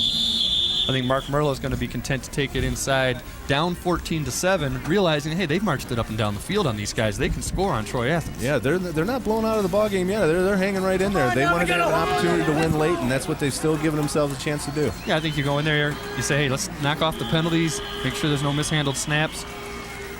Penalties would have killed them. Yeah, I would just keep patting the kids on the head. I mean, they're running well. They're flying around at the ball. They're aggressive. They're taking after people, and that's all you can ask of your kids. You give them a game plan. You ask them to follow it and hope for the best. And his kids are trying as hard as they can tonight. And right now, they're still in this game, 14-7 at this Rochester High School homecoming. Again, the 2-2 Falcons keeping in the game with the 4-0 Troy Athens Redhawks. It's halftime on the TCI Game of the Week. We'll be right back with the halftime stats right after this.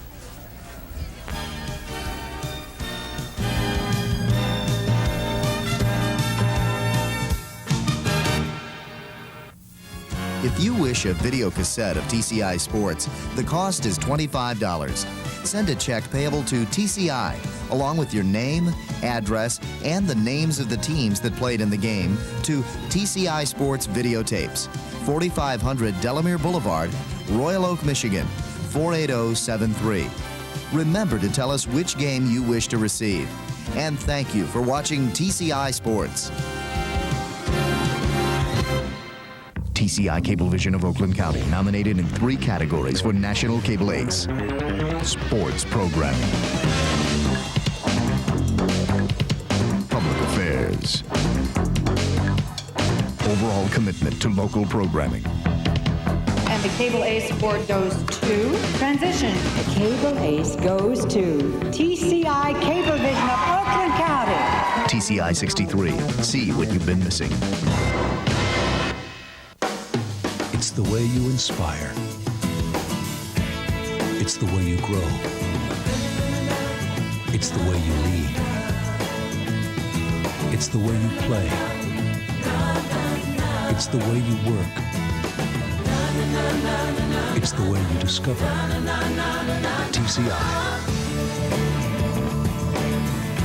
It's the way you learn.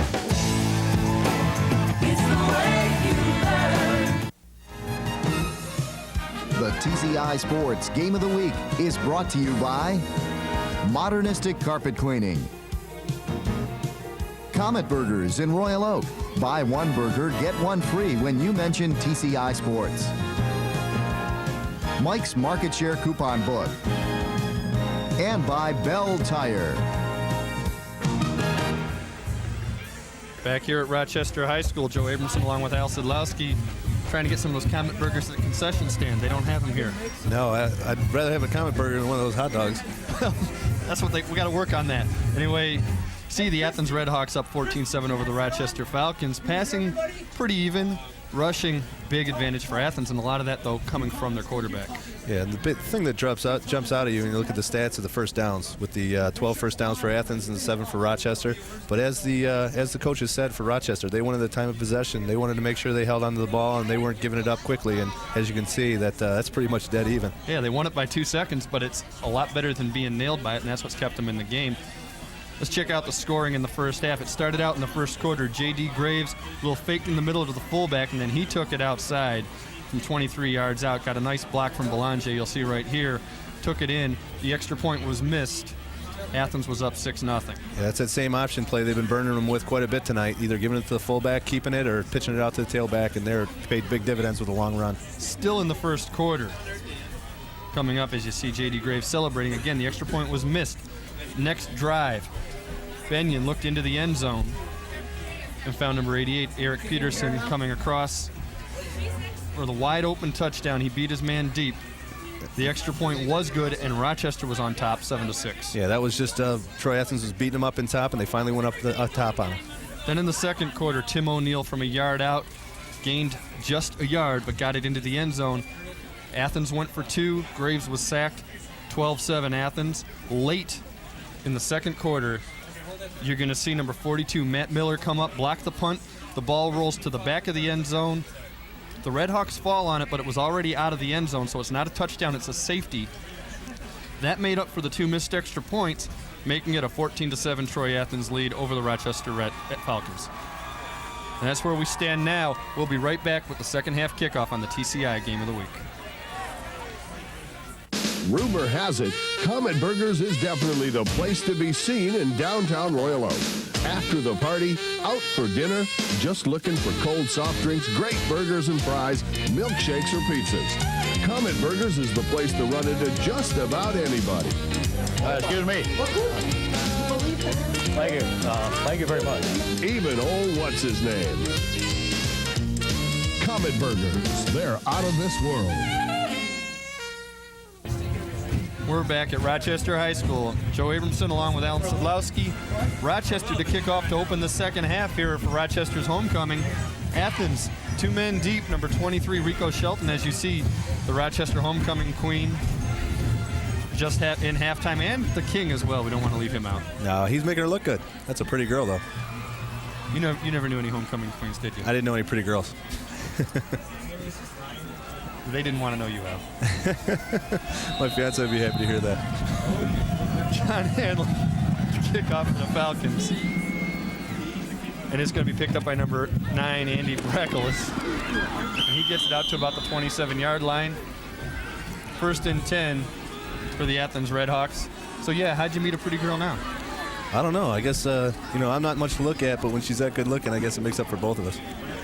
Well, you evened it out. That's true. Yeah. You tipped the scales the other way. Anyway, back to football. As you see, Brackelis with a nice return. The Redhawks on 1st and 10. It's got to be a big defensive possession for Rochester right now. You don't want to get down by 2 possessions, do you? No, you don't. And, you can see their defense has to be honest. They've only got 4 guys down, and then they got to cover deep on the in the defensive backfield. You saw Belanger in motion. This time Graves gets to the first man through, which is what we saw a lot in the first half. And that's 34, Michael Ford. He gets maybe 2, maybe 3 yards. 2nd down and 7. And that fullback plunge there off the first option on the option play has gotten them 10, 12, 15, 18 yards a lot of times. And even when it doesn't break big, it still gets 2 or 3 yards. Well, before that run, Ford was 8 for 73. Now with officially 2nd down and 8, he's got 75 yards rushing on his way to a 100-yard game. As we said, 2nd down and 8 for the Athens Redhawks. Again, Belanger in motion. Graves under center. Drops back to pass. This time he's looking downfield. Now he's scrambling a little bit. Gets it outside to O'Neill in the flat. He breaks a tackle. He's got a 1st down. And he's right at midfield. 1st and 10 for the Athens Redhawks. And the Rochester Falcons have got to come up with a defensive stand now. You don't want to get yourself pinned too far back. Yeah, the defense did a good job that time. I mean, they pressured the quarterback a little bit here on the top, and he has to dump it into an outlet here. But they had everyone else covered downfield. The one good thing about all these tailbacks tonight that we've seen is the coach always tells you if you're going to get tackled, come out the other side and make positive gains after impact. And as you can see here, even though he's tackled, he still falls forward for another 2 or 3 yards. Yes, sir.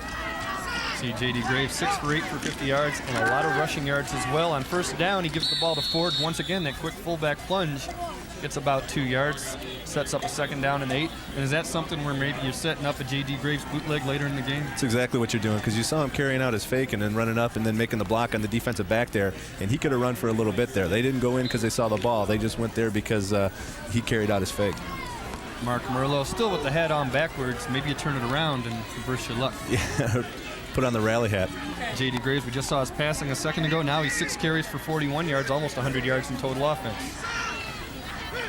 They got no one on this wideout down low.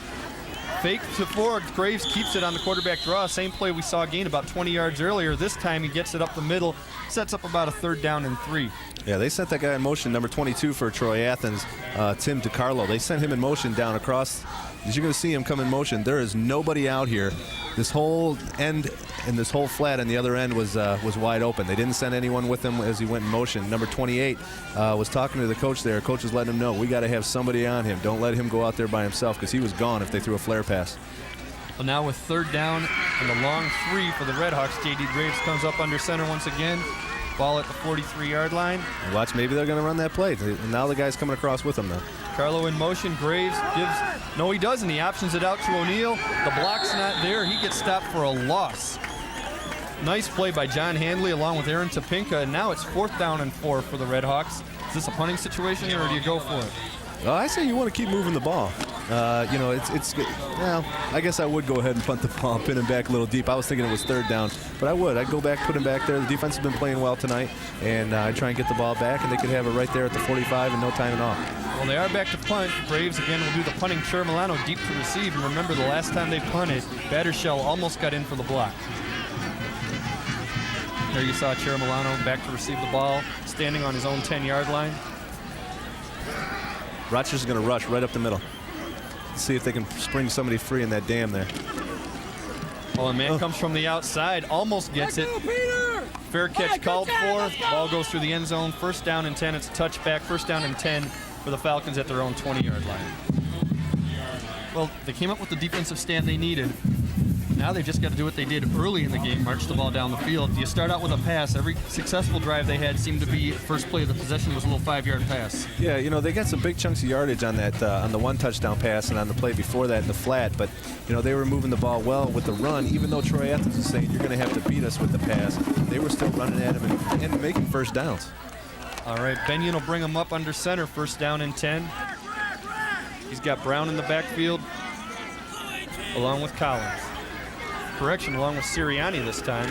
And he's going to give it to Sirianni. He gets a block from Brown, takes it up the middle, still on his feet. Gets it up to the 29-yard line. It all depends on the spot whether or not this is a 1st down. I think it's going to be 2nd down and about half a foot.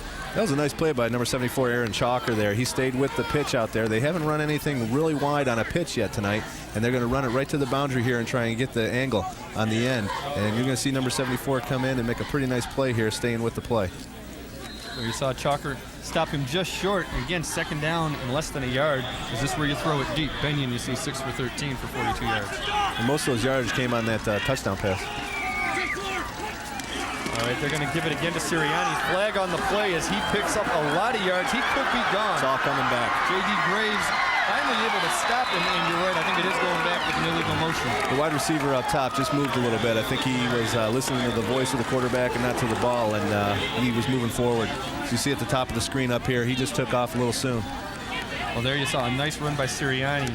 And again, a real unfortunate break for the Falcons where you had 2nd and 1, and now you're going to have a 1st down in Athens territory. You get that motion call, you're going to have 2nd down and 6. Not quite as easy to get it, although you still got 2 plays to do it. Yeah, the penalties, you know, they have been getting the penalties, but they just seem to be coming on big plays when they march down the field on a 1st down, or they're getting pinned back way deep into their own zone. So, you know, they are taking some penalties, maybe not a ton of penalties, but just at unfortunate Illegal times. motion on the offense. Man was going toward the line of scrimmage at the snap. Still 2nd down.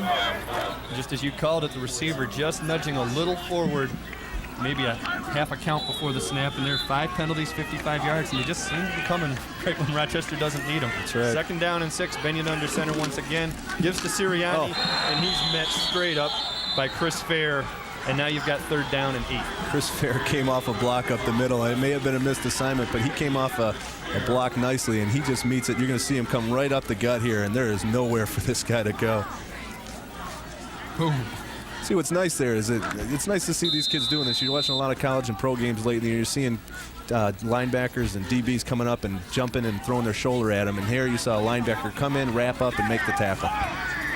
And good for a loss of 2. 3rd down and 8 for Benyon. Probably a passing situation here, and it looks like Athens is dropping back into coverage already. Instead, he pitches it out to Sirianni, gets a block from Brown, tries to go around end, but isn't able to do it. No, Steve Molessa, he's getting all over the place. He came all the way out on that pitch and made the play in the corner. And once again, the Athens Redhawks hold, so neither team able to do much on their first possession of the second half, and you're going to see another Rochester punt. Here you see the replay of Sirianni's run. Yeah, they're trying to get up, and you just see Melissa come up here, and if he misses his tackle, he may have the edge there to be able to turn the corner, and he just stays with it enough to get him down. It was a great play. Great vertical movement there by Melissa. All right, Ed Gronke back to punt. Nice punt. Back to receive is Chet Miller. Gets it at his own 47. Breaks a couple of tackles, but finally stopped by number 40, Aaron Burton, along with a couple of his friends, Battershell included.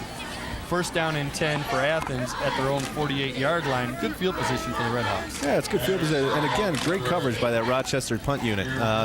Was it Burton? Aaron Burton was down there first to make that tackle. And the coach told us earlier that he felt he was the fastest guy on the defense. And he can fly to the ball, and he demonstrated it there. All right, now the defense has to come up with another big stop. Again, you don't want to get down more than a possession when you have the kind of lengthy drives that each of these teams have. First down and 10 for Athens. J.D. Graves under center, 2 men split to the left. Now he sends DeCarlo in motion, brings him back.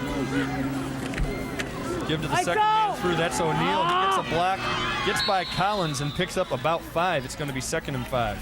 Yeah, that's nice what they're doing. They're bringing a lot of men in motion to try and see who they can draw for the defense to follow that through. And they just run to the opposite side. They take a guy away from that side with the motion, and they run right back where that defender left and go back and try and find some daylight and get some positive yardage, and that's exactly what happened. I think he probably got about 6 or 7 yards there.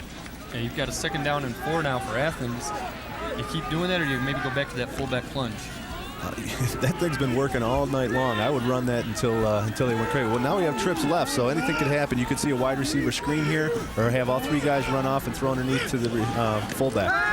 Wide receiver screen. Got the screen to Fork, but the first block isn't there, and that means Hanley's able to nail him, and on top of that, there's a flag. Yeah, I think we're going to see a holding penalty on this. But that's usually what's going to happen. You see 3 guys split out. They're either going to throw the wide receiver screen or run those guys off and then replace them with a fullback in the flat. Good job by Hanley along with Hurst. And Roger Post, who we saw catch the ball out of bounds, that time helped in on the tackle. And a hold on Athens. Now, here's an interesting situation. Yeah, he's just going to step back. 2 receivers are going to ball up right in front of him. He's just going to pull back, get the ball, and try and follow him up. And a real nice job by the Rochester defense reading that. Ball. Yeah, he's got to hang on. He's got to hang on to that ball. Well, rather than have a 3rd down and 8, they're going to take the penalty and give them 2nd down and 12. Got a holding on the offense, 10 yards from the spot of the foul. Repeat 2nd down. Yeah, I'd keep pushing them back as far as they can. This defense is playing pretty well tonight. They're disciplined. They're staying with what they need to do, and they're coaching assignments, and it's paying off. They're keeping them in check pretty well. Once again, 3 men split out. Belanger kind of in a slot coming in motion now. Graves drops back. He's looking downfield. Looks like he's looking for DeCarlo across the middle. Instead, he goes deep. And it was there. Yeah, he was open. It just drifted a little bit on him. The receiver on the inside there going deep should have cut it just a little bit harder, and it would have opened up that flat a little bit more for the receiver. But it's a good look. That's what they were after. They're going to run one guy up the middle, and then they're going to take this other guy and throw him right into the corner to open up that flat. As you can see, it's there, but a nice job. It allows the safety, when a ball hangs up like that, it allows the safety to make up the distance to come over and get involved with it. And once again, John Hanley there to make the stop, make the play anyway on Belanger as the ball was there. And Hanley showing up more than just kicking now. He's making a couple of defensive plays. Now you've got 3rd down and 13. Rochester's looking for a big stop here. Graves drops back to pass. Looks like he's trying to set up a screen for O'Neal, but they've got it covered. Now he catches it. Oh, nice play. Right away by Battershell. I mean, he smelled that. Jason smelled that from across the field. He saw it all the way. It wasn't fooling anyone. And he comes through 2 guys and makes a great tackle here. Quarterback does a good job of looking downfield. And then when he comes off, he's going to dump it to the flat. And by that time, Jason sees this, and he's not going to have any part of that, and goes right through an offensive lineman and makes the tackle. Great play. Well, now Graves has to punt once again to Chair Milano. Got to give a little credit on that play, too, to Brandenburg, because he forced that pass to be lobbed a little higher with the coverage. 4th and very long for the Redhawks. Want to make sure we hold on to the ball. He could see a block here, too. They got 10 guys going at the football. Oh, my. He's almost through. Instead, it comes to Chair Milano, who, as you said before, when you've got the punt block on, all you want to do really is get the ball, and he calls the fair catch. That's exactly right. They had a chance at that. I thought they were going to come up with a block there, and if you miss it, you might as well just hold on to the football and fight on the next down. Brandenburg and Taylor both got in there. You're going to see right here. Yeah, they when you send 10 guys like that, they don't have enough people to block them. And you can see that punter did a great job of getting the ball. He looked up, just getting the ball and getting rid of it. And you saw 4 guys coming in for Rochester, putting the pressure on, especially Chris Taylor. The first down and 10 for the Falcons on their own 20. 2 men in the backfield, 2 men split out to the right side. Benyon under center. Fakes the first man through, gives to Sirianni coming back. He gets by 2 men now. Uren along with Miller makes the stop, but not until he gets 15 yards and a first down. Yeah, Athens is coming out now with the way the quarterback has been throwing the ball in the first half. Mike Benyon, the way he's been throwing the ball in the first half, it's going to make these guys play a little more honest on defense. And there, you did not see 8 men in the box, and that allows 25 to hit that corner and turn it up and make some positive yardage. Good run by Sirianni. Didn't carry the ball much in the first half. Now he's being more of the offensive force in the second half for the Falcons. Haven't seen Brown carry the ball yet. No, and you may see it here because Athens was giving them some room. As you can tell, their linebackers are moved back a little bit further away from the line of scrimmage from where they were before. Well, once again, it's Sirianni, and this time he's met right at the line of scrimmage and stopped, leading the way, number 74, Aaron Chalker. Yeah, that wasn't going anywhere quick. Someone came off the edge. I think we had a missed assignment in there, and it just collapsed all the way around him. You can see it again. By the time he gets his handoff, there's 4 guys sitting there waiting to greet him. That was a nice play by the Athens defensive front. Second down, we'll call it 10, long 9. Either way, they've got a long way to go. The Rochester Falcons do. A long 9, apparently, officially. Yeah. 5 minutes left in the third quarter. Athens still ahead, 14-7. Rochester with the ball. Benyon dropping back, looking to pass. Gets it off across the middle and overthrows his intended receiver, Steve Kelly. There was a couple things there, but I tell you what, number 72 again, that sophomore was bringing some heat. Mark Fleming, he was in there, got his hands up and made him adjust and get rid of the ball a little quicker than Benyon wanted to. And into a lot of coverage. He threw that ball, and they were fortunate it wasn't picked off. See a J.D. Graves back there looking to catch it. That's exactly right. He had a couple guys, I mean, like before when he was scrambling, he had to throw the ball a little early. At least it was to the sideline. The ball tends to get tipped and picked off a little bit more when you throw it up the middle like that. All right, 3rd down and 9 for the Falcons, trying to keep this drive alive. Ball on their own 35-yard line.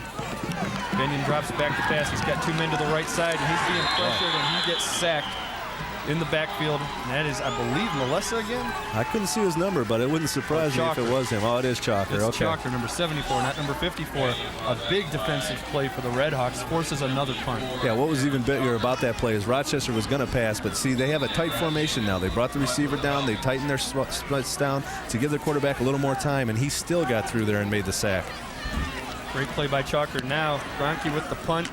Fair catch called by Uren, the up man. Probably a smart move to get that fair catch because they're getting the ball to 49 instead of letting it bounce and roll another 10 or 15 yards. That was a good heads-up play. Uren came up there, made the fair catch. He just wants to give his team a chance to win without giving him a Rochester roll down to the 30. You know, and so far, the time of possession battle is still relatively even as we see some of the people celebrating homecoming for Rochester, but the field position war is definitely being won by the Redhawks. Oh, it sure is. And we're seeing that in the punting game. I think Rochester's punts are a little shorter. Their coverage is good, but their punts are a little shorter, and that's not helping them much either. All right, it's time Belanger in motion. Now he's going to go back. Gives the first man through. No, a fake by Graves. He gets bothered. Now he's going deep. Got a man wide open. Chet Miller, touchdown, Athens. I thought he was going to be down there by Brian Kundinger, and he just got rid of it. And I don't know if J.D. actually got to see that catch because there was a guy, Kundinger came off the edge and put a pretty good lick on his legs there when he went to release the ball. Great pass by J.D. Graves, and that's got his passing probably up over 100 yards already. Take a look at this fake. It's the same ball. It's the same play. The tailback, they're setting up like it's going to be the option, and this time he backs off and passes off of it. He's going to be wide open. Chet Miller all by himself. If you don't catch that, then the quarterback really doesn't talk to you for a while. No, I don't think he'd come back to the He might as well keep rocking down into the gates. But a good disciplined play by the quarterback. You see that overthrown too often, and he just laid it up there for him. Oh, and for the second time, Athens has to waste the timeout on an extra point attempt that they're just going to try to kick. Yeah, they're lucky they're up in this game because if Rochester was putting a lot of points and keeping up with them, you know, step for step on these on the scoring, this could really add up, and especially with the timeouts tight and late in the game.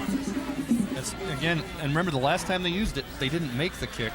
This time, maybe they're coming out, make sure that the blocking is there because it wasn't a wide right kick or anything like that. They just came right up the middle and blocked it. That's exactly right. So, you know, just want to get the ball out and get it through the uprights. The safety helped them from the standpoint they were going to have to be going for 2 the rest of the night.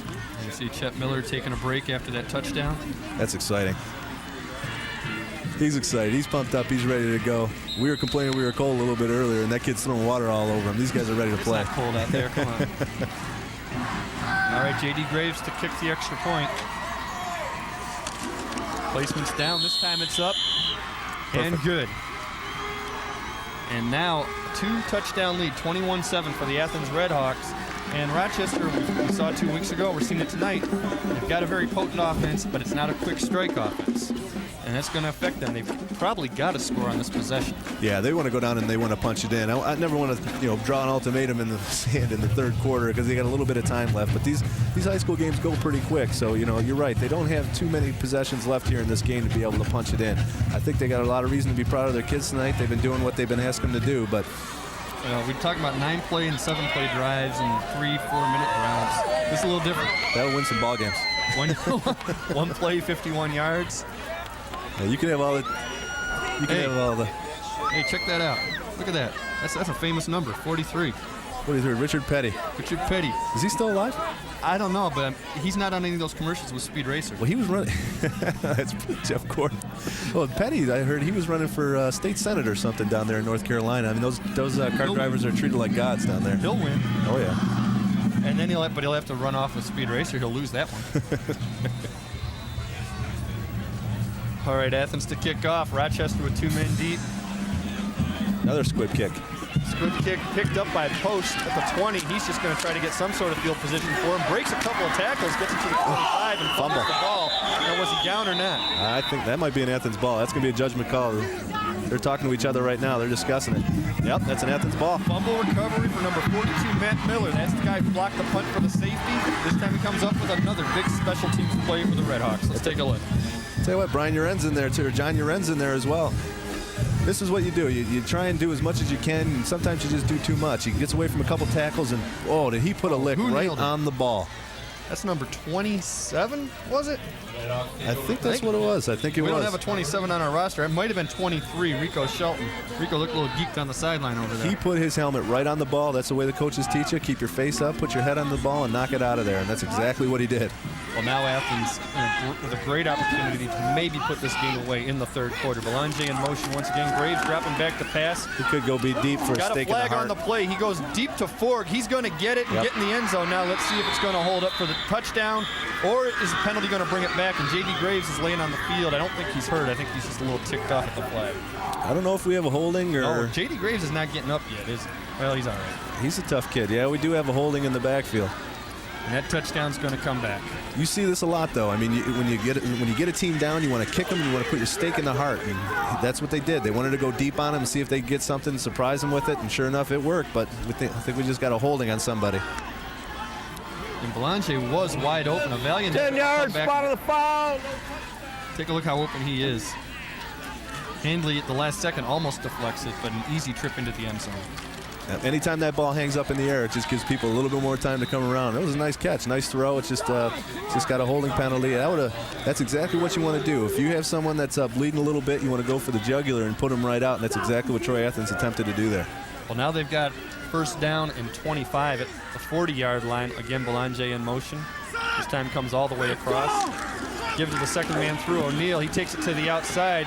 Oh, nice. And I think he got beat underneath by number 92, Kundinger. I was looking for Burton to come and get him at the side, and all of a sudden he was tripped up. Well, Aaron Burton was waiting on him. Someone in the inside, in the interior there, got a hand on his ankles there. Because if you can see the two linemen pulling, and someone just puts his hands right through there and knocks him right down. Oh, he slipped. How about that? He slips. Well, I might turn around if I saw Burton waiting for me there, too. but they'd never let you run it in the first place. Penalties, Rochester hasn't had any for a while. Athens 3, but look at the number of yards they've gotten on those penalties. That's from the spot of the foul that we had talked about earlier. That really adds up. Shows you. Draw play. Tim O'Neal gets a block, cuts to the outside. He's got to get by Battershell. Battershell able to make the tackle.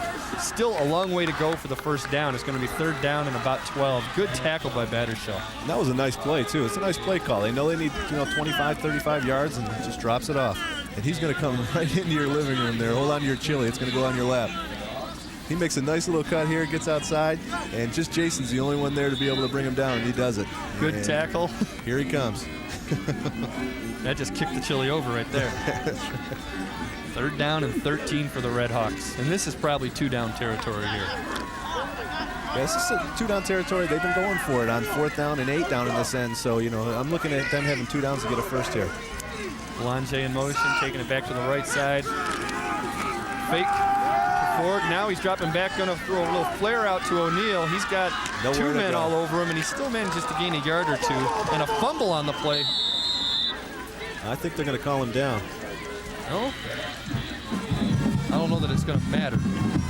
No, it is a fumble recovery. It's number 92, Brian Kundinger. Big defensive play for the Falcons. 2:19 left in the 3rd quarter. About to have their backs broken with another potential score by the Athens Red Hawks. Instead, they come up with the turnover, and they've got the ball back. That's good to see that. Brian Hunter, he's been hustling all night. He almost got that sack on the long touchdown pass. He just missed him, and here he comes up with a big play, gives his team the ball back deep out of his own territory, and they're going back the other way, looking to get back in this game. Looks like the ball was stripped by Topinka on that play, and Kundinger with the, you see right there, with the fumble recovery, and now Benyon's got a chance to get his team back in this. You see Rochester's tighten things up. It's because they want to protect the quarterback on their passes a little bit more. Well, Benyon looking to throw to Ryan Brown, and a great play made out there by Hiram Basic. Nice coverage. Looked like he had a man, Peterson, deep downfield, but they are going to open it up a little bit here, I think. Yeah, he tried to go to Ryan Brown here on this play, and you're not going to make too many friends like this. He's going to give him the ball, and there's going to be a defender waiting for him right there. Now, those defenders typically can do 2 things. They can go for the knockdown of the ball, but I think most of them sit back, lick their chops, and wait for you to try and catch it and just drill you. And then the receiver doesn't talk to the quarterback. Yeah, that's right.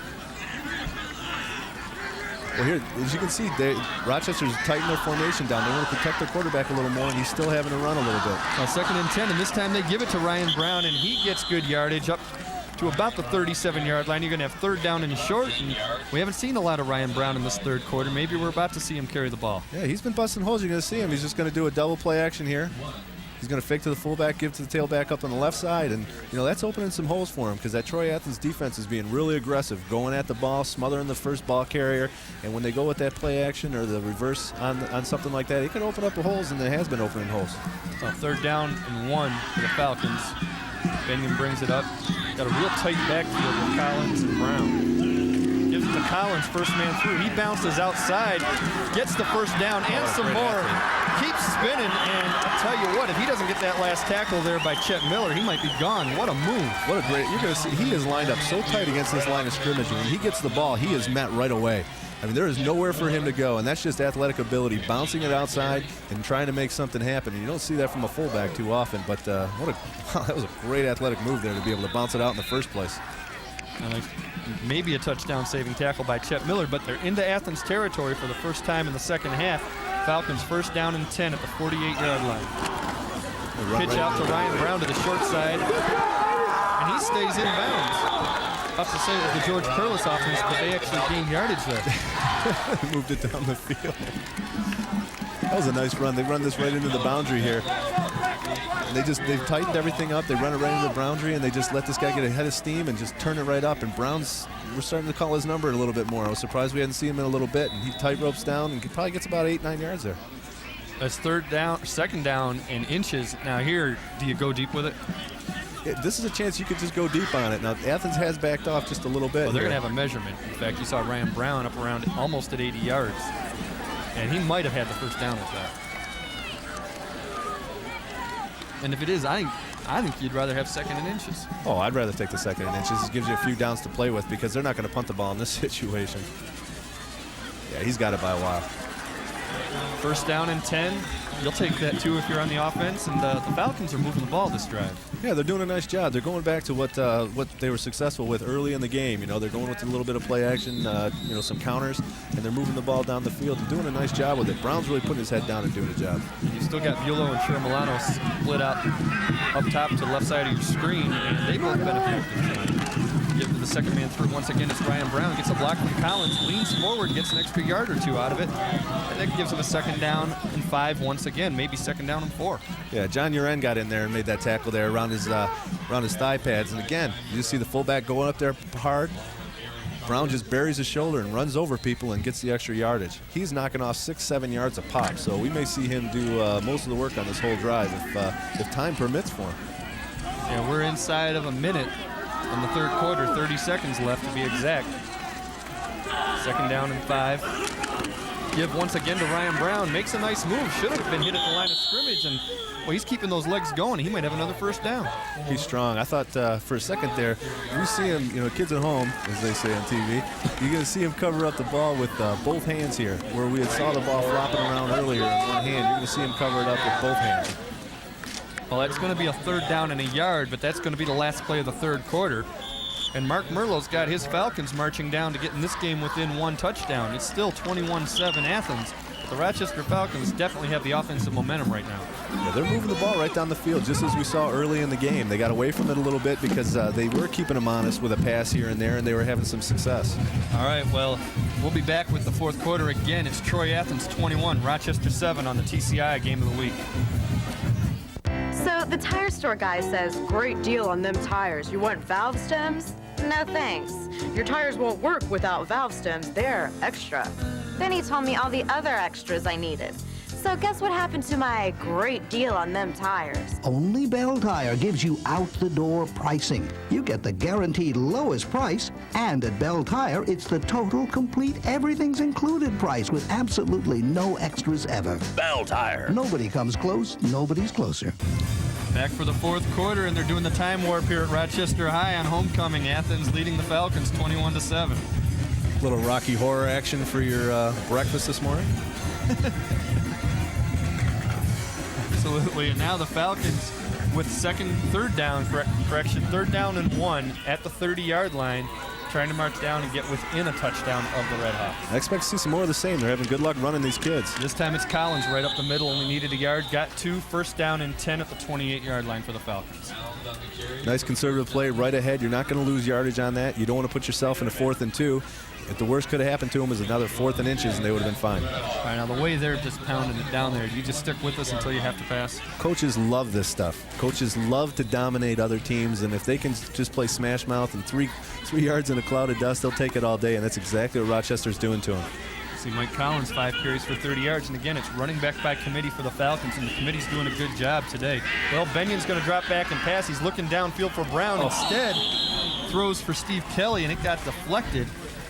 I believe Chet Miller, who had just scored that touchdown in the 3rd quarter, made the deflection. I think Chet Miller did get his hand on it. Here you're going to see this is the benefits of a running game. Now he makes the fake on the play action, and that allows him a little more time to throw the ball, where before if they were just straight drop back, that's a tough one. He wants that one back. And Miller deflected it and made it hit him in the gut instead of in the hands. Yeah, but where he was dropping straight back, they were having all the pressure on him. He was having to run for his life, and they do a little play action like that and didn't let him roll out. And he's got a little more time to throw the ball and make an accurate pass. Brings up a 2nd down and 10 for the Falcons. Again, the ball at the 28. Second man through. Ryan Brown spins, breaks a tackle, gets 5 of it, and I agree with you. Keep doing this. Yeah, he's chunking them. I mean, Athens told him early. They said, if you're going to beat us, you're going to have to beat us through the air. But then they made the passes that keep them honest. Coaches throw deep once in a while, and if you hit a couple of them, that'll back them off, and they're having success with the running game because of it. Well, as we mentioned with Athens on their previous drive, I would say this is two down territory here with 3rd down and 4. Oh, sure, especially when needing 2 more scores after this. You got Brown and Collins in the backfield, Benyon under center, 3rd down and 4, ball at the 22-yard line. I'm impressed with Benyon. He's been showing a lot of poise. He's moving kids around. He's doing well. Counter play to Collins. He gets through and gets the 1st down, and the Falcons once again, 1st down, 10 yards to go. The ball this time at the 16-yard line. That's some nice misdirection there. They just chopped it right back across the line of scrimmage. You're going to see him come here and cut it right back across, and that hole is there for him. Good blocking up front for the Falcons, and I say don't throw on 1st down here. Keep running it. No, I mean, I guess the clock is their worst enemy at this point, but the way that they're moving the ball here, and if they can get, a 3 and out or get the defense motivated here and do some stops on that Troy Athens, get the ball back with, say, 6 minutes left, they could do the exact same thing to them. All right, 1st down and 10. Benyon under center, 10.5 minutes left in the 4th quarter. Ryan Brown breaks a couple of tackles, does a good job to actually gain a yard or 2. Looked like he was going to be stopped at the line of scrimmage. 2nd down and 8 coming up for the Falcons. And I don't know, I still think you keep running because they're getting the blocking up front. Let him go. Even on that play, contact to Brown came back about 2 yards in the backfield, and he was able to split the two defenders and turn it up and still make some positive yards out of that. You're not going to get the holding penalties. You're not going to get the offside. You're not going to get the clipping penalties as you would in drop back passing. 2nd down coming up for the Falcons. Again, Brown and Collins in the backfield. 2 men split out to the left. Peterson and Bulow. Second man through Brown. Again, he hits guys straight on, and like you mentioned before, he hits them straight on, lunges forward, and gets that extra yard every time. That time, ran right into Steve Melessa. That was just powerful running. He's doing it every time, and Melessa's shown that he's a tough kid, and this is a pretty good collision here. He follows it right up, and both of them are there ready to go. But again, you're seeing some good fundamental coaching being done by both these teams as you see the arm tackles coming in, not just waving the arm tackles, but wrapping up and making the tackle properly. They can feel it too, and something that the coaches have talked about before the game too. These are the kind of games that these build up and they wear you down as the season goes on. Yeah, you're getting in the 4th, 5th week of the season, and those little aches and pains in that ankle that bothers you a little bit bothers you a whole lot about mid-season. 3rd down and 5 for the Falcons. Give again to Ryan Brown. This time he's met by everybody. And now they're bunching up on him. They're bunching up right in the middle, and that's why you're seeing some success when they were, they're taking what Athens will give them, but now Athens is taking that away, and if they just start cutting off the tackles, they can just keep doing this running game all the way down the field. Well, no gain on that play. That's going to bring up a 4th down situation, and wisely Rochester calls a timeout because this is the biggest play of the game for them so far. Yeah, they've got to convert on this. You may see something with a try and draw them off sides. You just tell all your offensive players, do not move no matter what I say, and try and draw them off sides, and in the last second snap the ball and try and get something going. They may do something like that, but at this point, they've got to either pass, reverse, something to get them back and over that line, because on a 4th down, you really can't count on 7 yards on the ground. We saw them do it earlier in the game, but late in this game, you've got to think that defense is ready. And you're 2 touchdowns behind. You've got to convert this one. John Walker knows it, and he wants that defense to come up big. Yeah, he's got a lot to be proud of them tonight. I mean, Rochester's been hammering the ball at him pretty good, and his kids have been staying right in there, making the tackles, and one of those bending but not breaking, because Rochester they got the time of possession, they're moving the ball down the field, but we only see 7 points on the board. And the Rochester Falcons are hoping to make it 14 after this play, 4th down. And about 5 to go, the ball on the 12. Actually, they don't need to score here, but they do have to gain 5 yards. Benyon, he's got everybody packed in kind of tight there. He's going to sprint out. He's going to run it. He gets a good block. I think he's got the first down. Nice spin move. Doesn't get the touchdown, but he's got the first down, and that's a gutsy call. That's a great call. And now we may have an unsportsmanlike or a late hit over there on Troy Athens, I believe, because the flag came in late. That'll get you 1st and goal about the 1 yard line. What a gutsy call and a couple of great blocks. That's a great call because he's going to roll him out here. He's going to take him all the way out to the side, and he's going to bring him around, and he's going to give that quarterback 2 options. Now that looks like that's a design. Just tuck the ball, put a couple more blockers in front of him, and go with it. But that's what I thought we would have seen earlier on the 2-point conversion with Troy Athens when he dropped straight back. I thought we'd see a rollout. Gives your quarterback a couple options to pick it up. Hey, you're right about that spin move. We saw their tailback do it. We saw their fullback do it. Now the quarterback. We got a dead ball, personal foul on the white, 1st down and goal. It's the one kind of penalty a coach won't tolerate. No, and it doesn't hurt him as bad because it's only amounts to a yard here, but you don't want that called. 1st and goal, ball at the 2. Give to Ryan Brown, follows his blockers so in. I'd give it to him. He's got the touchdown, and Rochester is right in this game, 21-13. Now they can just pop it through, and they don't even need to go out for an onside kick here. They just put the ball deep. They got a good kicker. They've been covering the ball well all night. Just make the tackle deep down in their end and hold them. You can see Brown's just going to take it off tackle here. He's going to follow his fullback right up the middle, and you see that pile moving. I mean, contact was made a yard, 2 yards in the backfield here, and you're going to see that pile move right into the end zone, and that's with nothing else but Brown's determination. And that's what he's done all night, get that extra yard after they hit. Now a fumble on the snap, and they're either going to get 2 out of this or they're going to get nothing.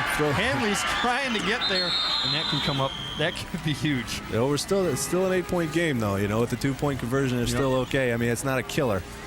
No, but now you know you're going for 2 if you get the next touchdown. That's exactly right. And we've seen a lot of problems on extra points tonight. Yeah, he slips up. Now, when something happens like this, the holder just there's usually a code word like fire, fire, fire.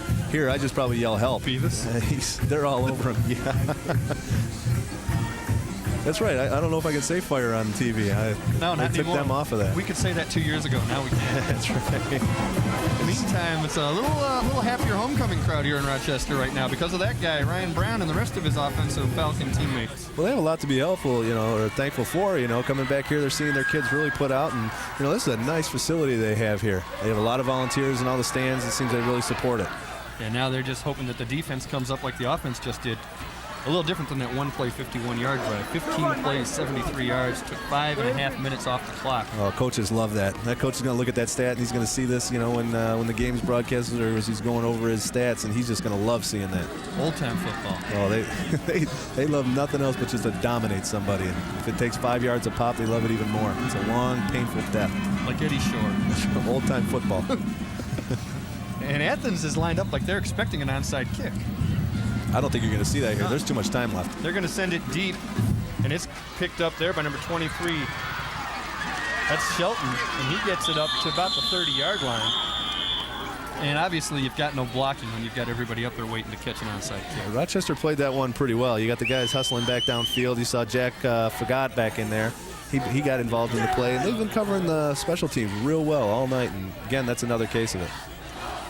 Well, now it's up to the Falcon defense to stop J.D. Graves on the Redhawks, and that's not an easy thing to do. No, it's not. And that kicker, he's been kicking them pretty deep all night. Those guys were up a little bit. I was surprised. If he gets it over their shoulder, they're looking at starting at the 10-yard line. Time they're starting at the 30. J.D. Graves first down and 10.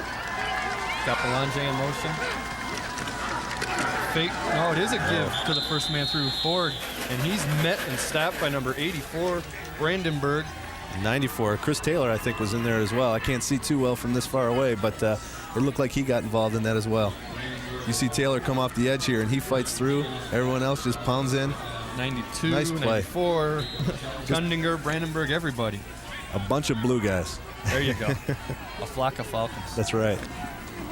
Hey, that's bad. So I almost gave you a rim shot, but I couldn't do it. So bad. I shouldn't have done that. Second down and 10. Goes to Carlo in motion. Gives the quarterback's going to follow right up again. Going to follow next. You're right. See, I'm buying that fake. He's doing real well with it. That can make all the difference in the world. Dave Craig's the best in the NFL at that. They call him the magic man. He hides the ball. He carries his fakes out. He does a real good job with that and allows him, a lesser skilled guy to hang in there in the pros. But here you just see a good athlete. That's a design play. He just turns, follows the fullback up the hole, and big gainer. Problem is Dave Craig fumbles a lot. So after that's true. He does hold the record. He's the all-time fumble. But as they said in the news the other day, it looks like Rashawn Salam's intent on breaking the record. J.D. Graves, that jersey's a mess. He's well on his way. There's a guy that's played for a while. It looks like those old tearaway jerseys Nebraska and Oklahoma used to wear. Graves drops back, flares it out to O'Neal, and he's got a lot of running room. Another first down and a lot more than that. Oh, he's out of bounds. They ruled him out at the 40. I thought so. And he has been there all night. I'm sure that's been coming in from the sideline. When they run deep patterns, and once a quarter you want to throw the ball deep and keep them honest, but everyone's clearing out, and they're leaving that, unlike Athens, they're leaving that flat open after everyone clears it, and he's going to drop it right off to him. And he doesn't have anyone within 15 yards of him when he catches this ball, and he turns it up and makes some real positive yards here. You saw him look it in, and there you don't quite see Handley force him out of bounds, but he did trust us, and it's first down and 10 for Athens at the Rochester 40-yard line. And once again, it's a big defensive stand coming up here for Rochester. They've got to get the ball back relatively soon. 7-18, they've got to do it before they score. Here comes the linebackers. They're going to bring both of them. Draw play to O'Neal, cuts right up the middle, breaks one tackle, but then runs right into number 40. Aaron was all over it. He is quick. I mean, he was in the process of dropping back into coverage and then came back in and made the play on it. Kept that from being a real big gainer. Gain of 4 on the play. Aaron O'Neal, who ran the ball there, caught it the play before, 3 catches for 33 yards.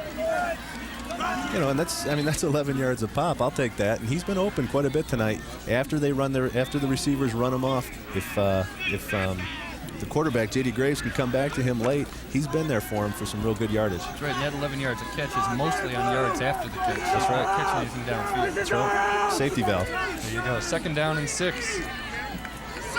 DeCarlo in motion. Give once again to O'Neal, follows his blocking through, stays on his feet, gets the first down, and he's still moving. Finally, Collins and Battershell are able to stop him, but he never does go down. I'll tell you what. And then he gets a little in the face of Jeff Hurst and awful close to getting a penalty. Yeah, I don't know if you want to do that. But you saw Michael Ford there, number 34, and also Molesso. They both get in there and make some great blocking for him. He's up in front, and they're just pawing and scratching for him as you see Maleg there knocking somebody down. But nice job by the offensive line and fullback. You know what this is? This is your Jake LaMotta play. Jake LaMotta. I never went down, Ray. That's right. I never went down. Tim O'Neill, 8 carries for 69 yards, so he's over 100 yards in total offense. First down and 10. This time Graves is going to drop back. He's got O'Neill again. He's going to take off and scramble. Hasn't crossed the line of scrimmage. Now he's going to the end zone to DeCarlo. Nice pass. Stays in bounds. Boy. The back of the end zone. Touchdown, Athens. Boy, there is nothing you can do about it. That's a backbreaker right there. And you can just hear the moans in the fans down here from Rochester. That just really took the air out of them there. And what are you going to do about it? The Falcons did everything right on defense. Oh, they were pressuring him, and that's just a great athletic play by the quarterback there. I mean, J.D. Graves gets the pressure up, right up the middle. He's going to sit back. He's a poised passer. You can tell he's got good technique. He's carrying the ball well. He's flushed out, and this is just him. He just goes to the left, pulls up, and he sees the post coming open. And the guy just sneaks in there behind the safety because the safety's looking at the other guy in the corner, and he just barely beats him. That's a great pass and a good catch. I say a great job of tiptoeing the end line there and staying in bounds. DeCarlo, he just kept working. The ball came right to him. And the kick by Graves is good, and it's a 28-13 lead for Athens. And that might be the straw that broke the proverbial camel's back. Yeah, that's the last thing Rochester needed to have happen there. But that's why you see some, there's people that love the drop back quarterbacks like Peyton Manning and so forth. They're just real efficient and do the job for you and they're there for you. But, there's a lot to be said for these athletic quarterbacks that, can make something happen. I mean, any other quarterback out there, in the area that I've seen this year is going to be either sacked or he's going to wind up throwing the ball away. And he did a real nice job there. There's one other one that might have made the play. I hope you're not thinking of me. No, Fife. Oh yeah, he's good. Yeah, I've seen him play. I've seen him play 2 or 3 times already, and he's a real good athlete. He's tall too. I didn't realize he was that big of a kid. Well, hey, you were 6'3" in high school. Yeah. Miraculously, when the pros measured me, I was 5'9"3/4. I like the Brother Rice system of measuring. How tall are you? I'm 6'3". Okay. That's right. Here you see the drive. 5 plays, 69 yards, 2 minutes, 49 seconds. And J.D. Graves has performed as advertised. And he's kicking off again. He's doing it all. There's a better squib. And that one might go out of... Oh. Well, he didn't touch it. Okay. I thought Mike Collins touched it. He let it go out of bounds, and they're going to get the ball. If he touched it before it went out, that's where it's going to be marked. Exactly. That's what they're discussing. Yeah. They're discussing it, and I thought he touched it, but we're way up here. Yeah, that's a difference of like 25 yards right there. They're saying he touched it. They're going to wave the call. They're going to wave the flag. Let's take a look at it. Maybe we got a pretty good angle here. Well, the official did just wave the flag. Let's see. Hit his knee. Hit his knee. Yeah. That's a touch. And that official's right there, so whatever call he's made, he's right on top of it there. Good call by the official. Well, these guys are in. It's like a mosh pit down there. Crowd surfing.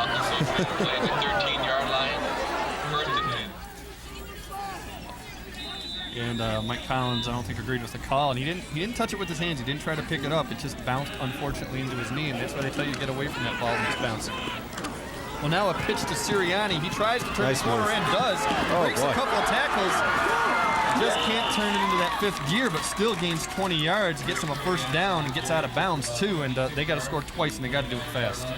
Now, there's an example where I was talking earlier about the way that they were making the for sure tackles. Here's a chance for, this would have been a tough tackle, one-on-one tackle, but Troy Athens has been making them all night. And here, he just makes the man miss here and then cuts up on the outside, and he's got some yardage coming to him. There's 3 missed tackles where we haven't seen something like that. And the difference in that is 15 yards probably on that play. At least. And now it's first down and 10 at the 38-yard line. You've got a little more room to think about throwing the ball. 5:42 left, clock running. Sirianni again runs it to the short side of the field, gains about 3. Going to have 2nd down and 7 as the clock nears the 5.5-minute mark. We do have a flag down, though. We're going to have to see what that is. And it's back in the backfield again, where you get that holding call or a motion call.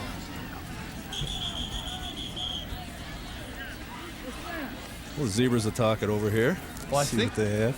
Well, I think the officials, the clock moved about 12 seconds at least after the flag was thrown in the play stop. They might want time back on the clock. Well, now they're not going to need it again. They waved the flag off, and that's 2 flags in a row that got waved off.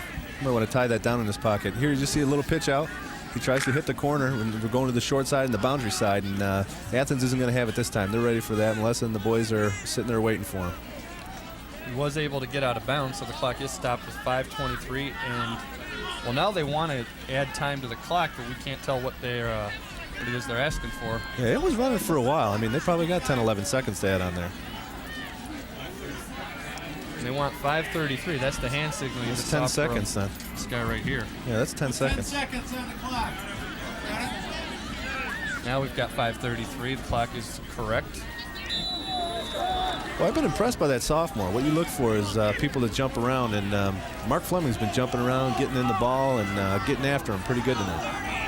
There's Sirianni, 8 carries for 53 yards, and I'm pretty sure all of that's in the second half. Not going to carry it this time. This time Benyon's going to roll out, going to scramble back, avoids Fleming. If he can get a block, he can go, but he doesn't. And Uren, along with Belanger, are there to make the stop, and I don't think he got back to the line of scrimmage. There's Uren being disciplined again. You know, listen to what his coach told him. A lot of times when you see something go away from the play, you're going to see he's going to roll out here, and he's going to be looking for something, but there is nothing for Benyon to go to. He's going to turn it back, and Mark Fleming misses there, and now the only person between him and a big hole is Uren, and there he is waiting at home, just like you're taught to. Well, that brings up a 3rd down and 7 for the Falcons, and again, another big play for Rochester on their own 41-yard line. Benyon drops back to pass.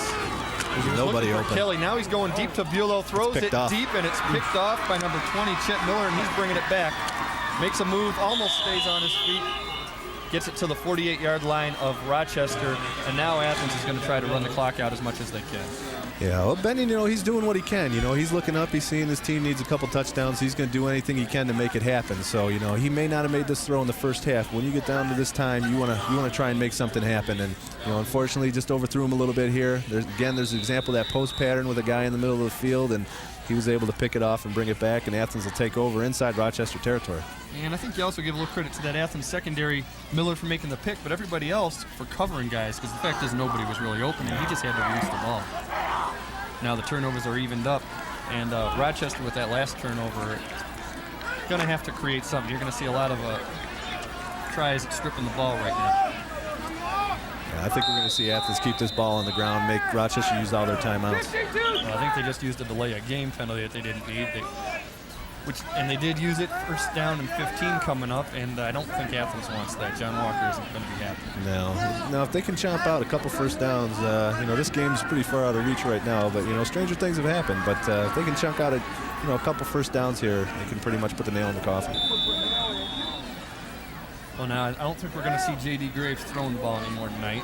He's got his backfield set up forward, along with O'Neal and Belanger. Got a 3-man backfield. They're just going to run right up the gut. O'Neal right through, gets 6 yards on 1st down and 15, so that's going to set up a 2nd down and 9, but way to get the penalty back on 1st down. Yeah, he sure did. He hit the hole hard. He hit the ball. That's what all these backs tonight, both sides of the ball, they've been hitting the hole hard. They want the ball. They want to, you know, make something positive happen, and you're going to see him really hit the hole hard here. He's just going at it with reckless abandon. He's just going to keep going until he can't go anymore, and he just really gave a great effort there. And I don't know, he's climbing up there in the yardage now. Well, you look how they're stacking up in that backfield. They're saying, we're running this way, stop it. This time he gives it to Fournier. He gets through, and this time Aaron Burton is there to stop it. Gets a couple of yards, but it's going to bring up a 3rd down and about 7. Well, these kids are going at it. Big Nick Dentry, number 65, he just drove somebody back about a good 8 yards and buried him. So we're seeing some good offensive line play. The offensive line's still going at it, but he really took care of his guy there. Well, you know, the high schools that wear blue and white hit hard. Well, that's black and blue. Black and orange is good. Those blue and white ones, they hit hard too, though. That's right. right. Gotta give credit where it's due. Here they're offset again. That power on the one side. Then 3-man backfield, 3rd down, clock running. Gives it to Fournier once again. He follows his blockers through, gains a yard or 2, but it's 4th down and about 5, and I'm sure Athens is going to punt, but not until Rochester calls a timeout to stop the clock. Give themselves as much time as possible to get 2 touchdowns on the board. 2:57 left in the game. We see Matt Fournier there, who's been working out pretty hard tonight. You know, he's starting to pick up the ball here towards the end. I guess he's the big grinder for him, and he was making some positive yardage. They knew where he was going to run it to and just told him to keep his head down and go at it. And again, all you want to do here if you're Athens is have a good snap on the punt and don't get it blocked. That's exactly right. And you can tell how much time they've chunked off here, because now we're down to 2:57. They've kept the ball on the ground. They didn't lose any yardage. I mean, they've advanced the ball 5 yards down the field, and they haven't given up the ball, and they took timeouts and took them off the clock. Speaking of taking time out, let's take a time out to watch the Oakland Press Perspective with editor Neil Monroe. This is a program designed to enlighten you on issues that affect Oakland County. The Oakland Press Perspective airs Friday night at 8:30 on Channel 63. You watch that, don't you? Oh, every day. At least every Friday night. Thank you. I'm a team guy. John Walker, he's a big fan of Oakland Press Perspective too, although he's a bigger fan of J.D. Graves. And J.D. Graves is back to punt.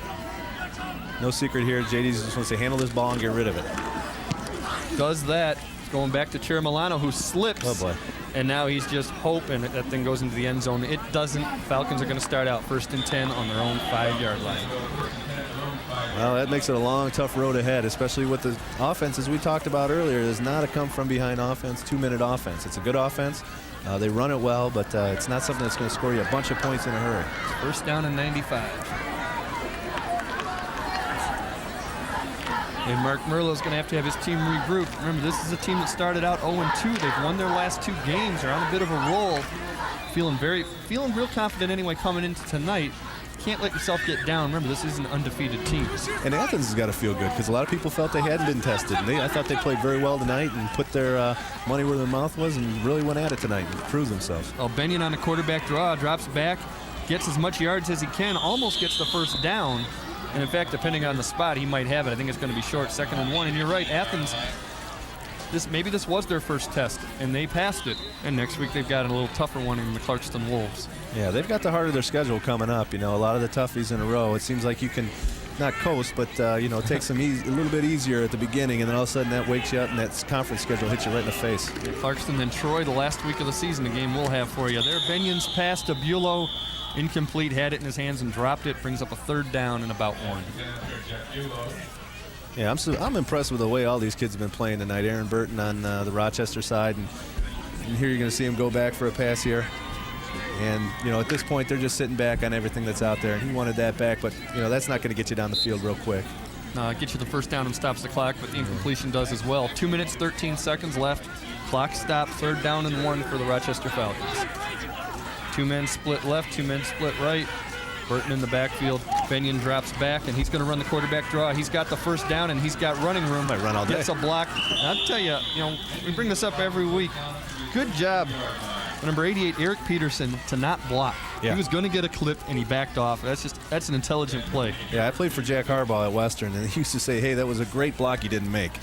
Because, that's exactly it. You come back 15 yards, and they're talking about the spot of the foul. Right here. The big play's on. He puts his hands up. He knows he didn't block, and that's just a good play. Oh, picked off net maybe. Pass looking for Bulow, incomplete. Good play by Uren, and they're saying the ball hit the ground. Neither of them caught it. They're still Uren's fighting getting over into it a little bit. And tell you one thing, either way, don't get in a fight here. You get in a fight and you get kicked out. You're not just kicked out this week. You're kicked out next week, and that would be dumb. Yeah, I think they're okay. I think they're just 2 kids that really want to go at it hard, and they're not going to give up. Exactly. And they were fortunate they didn't take it any farther, but I'm sure that they're told don't do anything because we don't need you right now. We need you next week. Exactly. Don't need a Roberto Alomar incident here. Oh, please. That's another show. We can't talk about that. At least when he was with the Blue Jays, we could claim he wasn't from our country. Well, I guess he's not anyway. Well, Athens is back kind of in a prevent defense the way they've been tonight. 2nd down and 10, and Benyon thinks about taking up the middle instead. Looks for Kelly and overthrows him. Had 2 guys there. Had Chair Milano as well. Yeah, and overthrew that congested area. They're still hitting him. Number 58, Chris Fair, just put a pretty good shot on his back there. It's a clean shot, but put a pretty good shot at him. Benyon's going to sleep pretty well this week. Here, we'll take a look at it here. He steps up. He's going to look for something downfield. There's not a lot there for him. And there's just not too much out there for him. They're in a prevent. They know he's going to be throwing.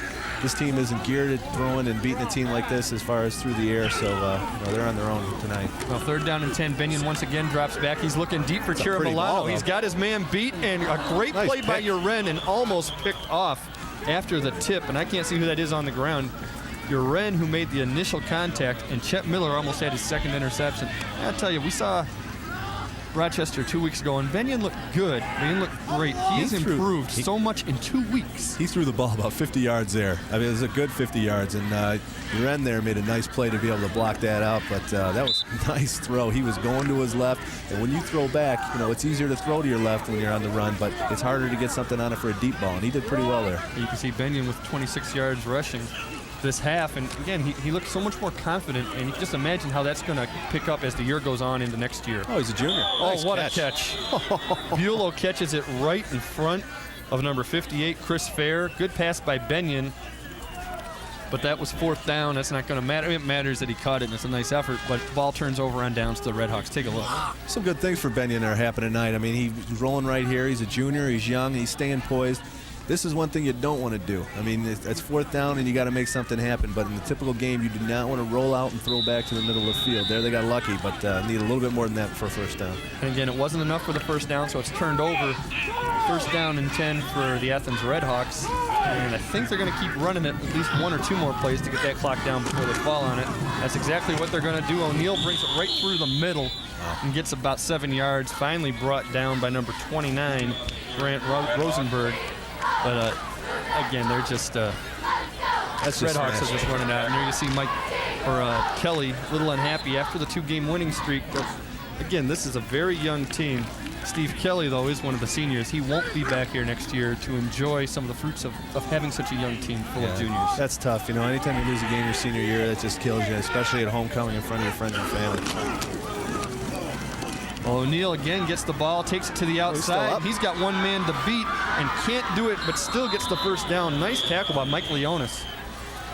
We got a flag coming back in the middle of the field, way behind the play. I think you're going to see a face mask. I'm not sure, but that's usually the indication. Well, let's see if we can see O'Neal take it to the outside, and the flag came way downfield, and it's exactly the call. Good call, Al. Well, that's why you're paying me the not-so-big bucks. Exactly. And O'Neal's racking up some yards here late. Face mask on the defense, half the distance to the goal. 1st down, Troy. And John Walker used to be an assistant at Brother Rice. Now, if he's from the, again, it's hard to sit on it here with 54 seconds on the clock running, but I think the tradition there, I think you sit on it now. You don't go for that extra touchdown. Yeah, there you see Benyon. He's put in a great effort here. But, the team here, I would think he'd just kind of sit on it. He's a class guy. He's not going to try and run it up or hurt anybody or cause any bad feelings. And sure enough, that's what he does. Great decision. And there's some schools that we've seen around that don't do that. And there's no reason to put the points on the board here. I tell you what, it's a small world. You coach against these coaches year in and year out, and they have long-term memories. So that's the last thing you want to do is run up a score on somebody. I think the Bishop Gallagher coach still hates Fracassa. Well, he didn't understand. Now, that was a different case now. There was a 21-point rule there. Yeah, win by 21. I know. He won by 21 for the state playoffs, and we were still in it at that point, and so we needed to score one late. But this is a great win here for Troy Athens. This is their first big test, and I think they came through with flying colors, and Rochester played real well in front of their fans. They got a lot to be proud of tonight. Again, such a young team. Very few seniors on the team, lots of juniors and sophomores. Next year is really the year for them. This is the year for Athens. This is a senior-filled team, and they've got to win it this year because the seniors are all playing, which means the juniors and sophomores don't have much experience. They're going to have to learn it next year. John Walker's got his team in position for the playoffs. Next week against Clarkston is big. A couple of weeks down the road against Troy is big. Another advantage they have, and I don't know why this is, they're not in Troy's region. For the playoffs. Yeah, they're 2 miles away from each other, but they're not in the same region, so they don't have to deal with Catholic Central, Troy, or Clarkston. They can get into the playoffs with an 8-1 or a 7-2 record because of it. Well, good for them. Ever since they expanded that playoff format, which they should have done a long time ago, it's allowed more people to get into it. Absolutely, and you never know. We might be seeing Athens not only against Troy later in the year, we might see them in the playoffs, but as it is right now, the Athens Redhawks, well, that's not a halftime score. That's a final score now. Troy Athens 28, Rochester 13. Athens remains undefeated at 5-0. The Falcons fall to 2-3. That's the final score. We'll be back with the final stats on the TCI Game of the Week.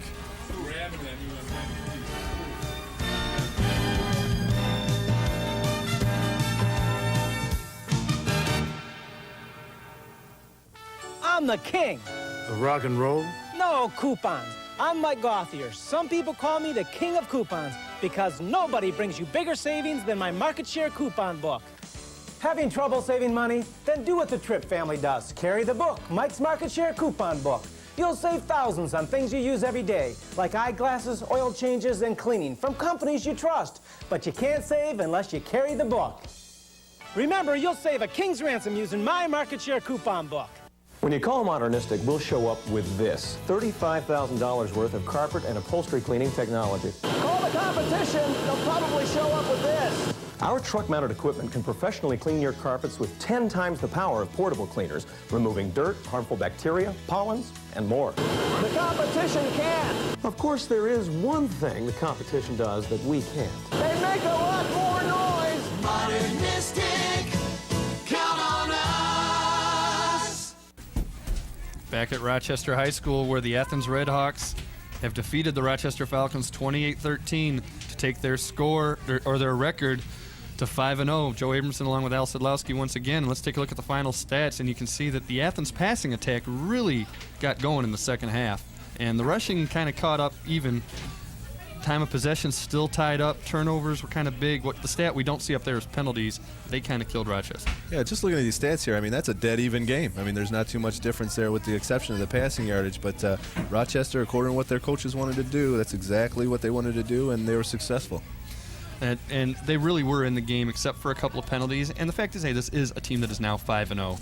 And that's why, and they've got Clarkston next week. We'll see how good they are when they play them. And a young team is Rochester, and a lot to look forward to in the future. Well, you can see at the end of the first quarter, Rochester had the lead at 7-6. Athens with 8 points. 8 points the hard way, a touchdown and a safety, and then a touchdown and an extra point in each of the third and fourth quarters. Rochester got their touchdown late in the game. Had a chance, got it to 21-13, and then gave up the late touchdown. 28-13, there's your final score. Troy Athens once again 5-0, Rochester 2-3. Next week we'll bring you one of the surprising teams of the OAA, the Ferndale Eagles, at one of the new teams in the OAA, the Avondale Yellow Jackets. That'll be next Saturday and Monday at 8 p.m. on the TCI Game of the Week on Channel 63. Once again, the final score, 28-13. For Al Sedlowski, for the big fella in the truck, Pat Collar, for all the little people in the truck, I'm Joe Abramson. We'll see you next week on the TCI Game of the Week.